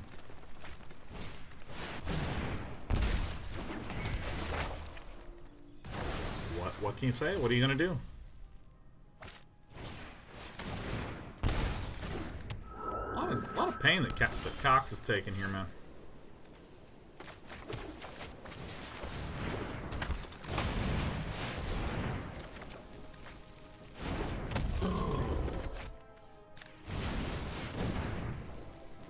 Shadow Spear. My Shadow Spear. Ah, this is good. This is good. Okay. This is it. Look at that. Making it work. Hey. Making it work. Yeah, maybe we just calmly take this to Legend. To Mythic. What's the branding? I kind of like how many game companies have sort of tacitly agreed to, like, you know, this is the word for the higher rank thing. This is the word. Everyone is gonna go bronze, silver, gold, platinum, diamond, and then the highest league, that's where we come up with something new. Bronze, silver, gold, platinum, diamond, mythic. Yeah, this is my hand. Hey, what are you doing? Why are you biting me? Alright, you gonna be a good cat? You are really mad. Okay. Alright, we're gonna mute real fast. Hey, alright, Despy. Here, let me move the mouse over here. Looks like we have some competition in the mouse pad. Play it right here. Good cat. Here, look, it's Sean. It's Dad. You can't lie here. I'm gonna need to toss water on you. Can I give you scritches? Nope, you hear that? She's mad. Yeah, I'm gonna play this guy in here. Boom. There he is. Pow. Bow. Boom. Bop. Swoosh. Oh my god, is it Bant Ramp? It's Bant Ramp, Despy. Hi. Guys, cat just, like, at some points during the day, she just gets annoyed. Cat Dad is powerless before Cat Mad. No, I'm the one with the water, man. Let me tell you. This game might be over. Yeah, absolutely do. It would be really, really sad. It's me, I'm back.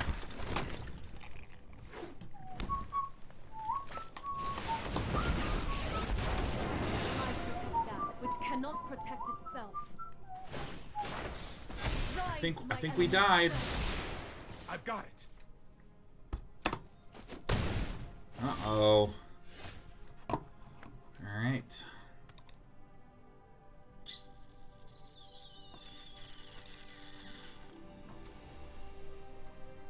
this one even possible to win? We sitting up now? We sitting up now? We feeling a little better, sweetie pie? Oh shit. It's a non-land permanent. Fuck. You still mad at me? She's pretty mad, I can tell. So dead this game. Alright.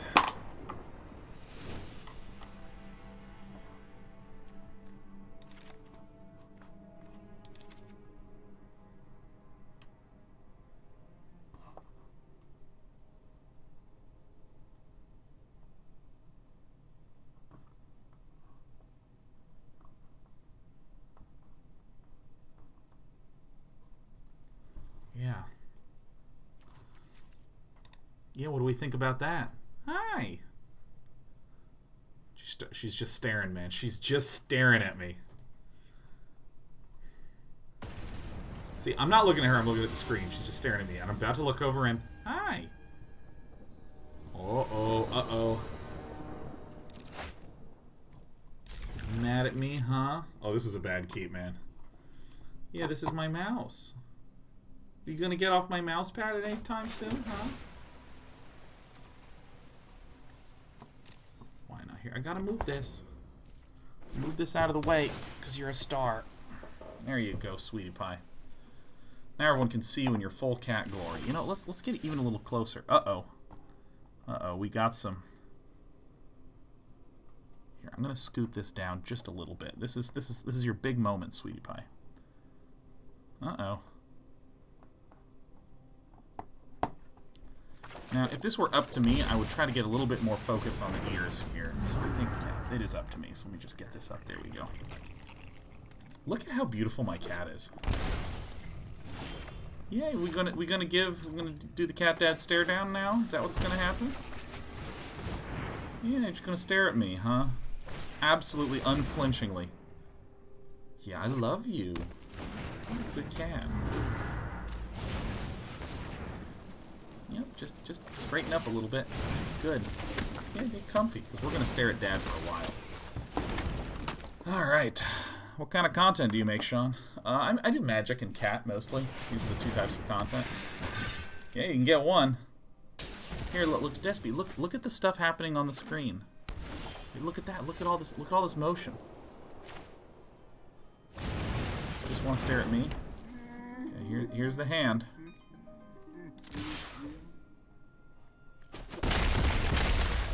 Look at this. No, you're just obsessed with me, huh? You just want to stare at Dad all the time. Look at this magical cat. Oh yeah. Oh yeah. I'm all about this kid. The ties that bind us all. The land shall conquer you. Yeah, what's down there? Yeah. Oh my God. She looks so sad.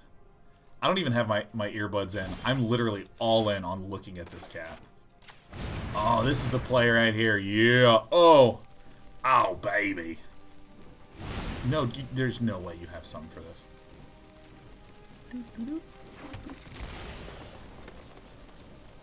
My skill set as streamer is cat.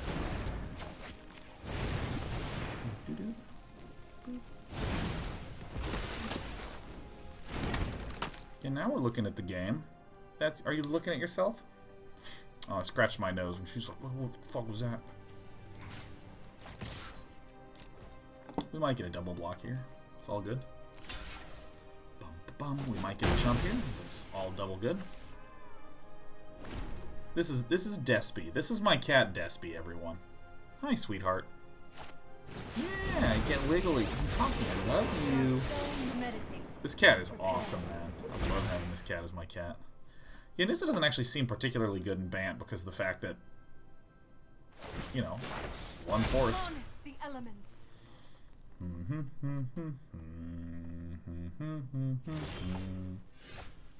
Ooh, you love to see it.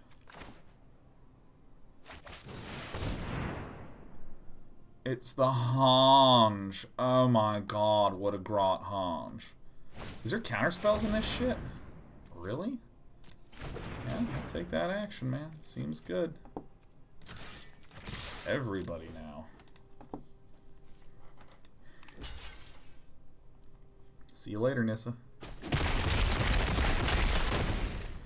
A bing bong, ding dong, ding dong.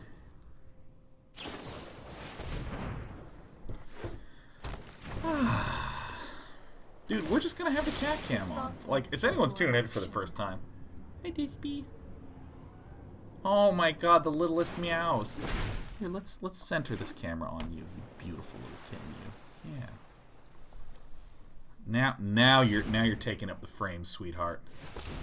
Heliod's Intervention, huh? How are we even tapping here? Nissa? Ooh. Nissa. Behold, nature's true power.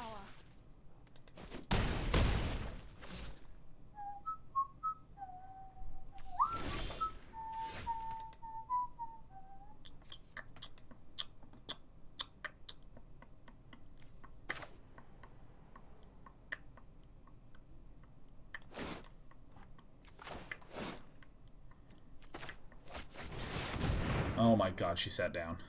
Oh, this is a disaster. I'm never going to be able to move from this position. This is horrible news. Oh my god. Alright, well, we're going to do this one.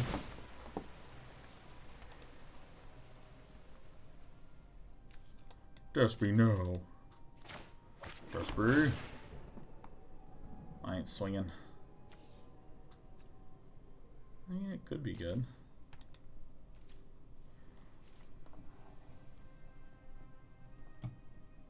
Hey.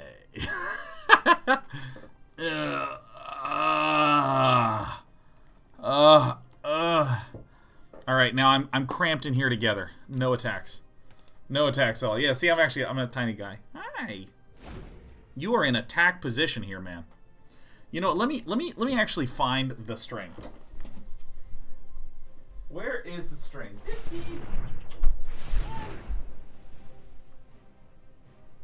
What's this? What is this? Whoa, whoa, whoa, whoa! Uh-oh, where are we going? Alright, yeah. Alright, that was way easier than anticipated. Despy, it's the string. String with a feather! Alright, now let me actually get into a more ergonomic situation. This goes here. This comes over the top there. Alright, am I losing? Am I winning? Am I losing? Am I winning? Am I losing? Am I winning? Am I losing? I think I'm losing. I think we might be losing. But really in life, we'd be winning.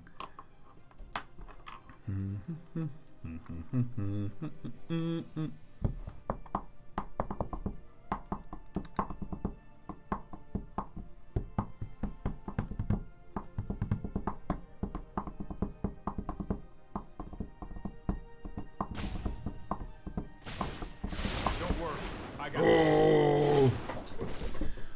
Alright. Now, if we... 1, 2, 3... Okay. Who wants to blow someone out? We're gonna have to say goodbye to all this.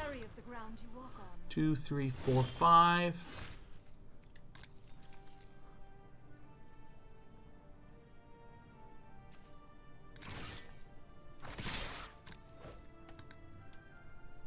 Who wants to see a concession? Block 2. Maybe eat this here. Yeah. Who's ready?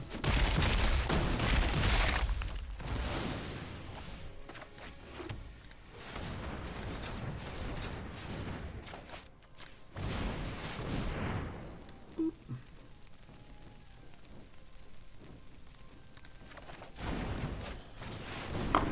Oh! Don't have a counter spell one time. No counter one time? Oh, shit. I was this close to nuking everything. It's fine. We needed a loss. We needed a loss to get some humility into us.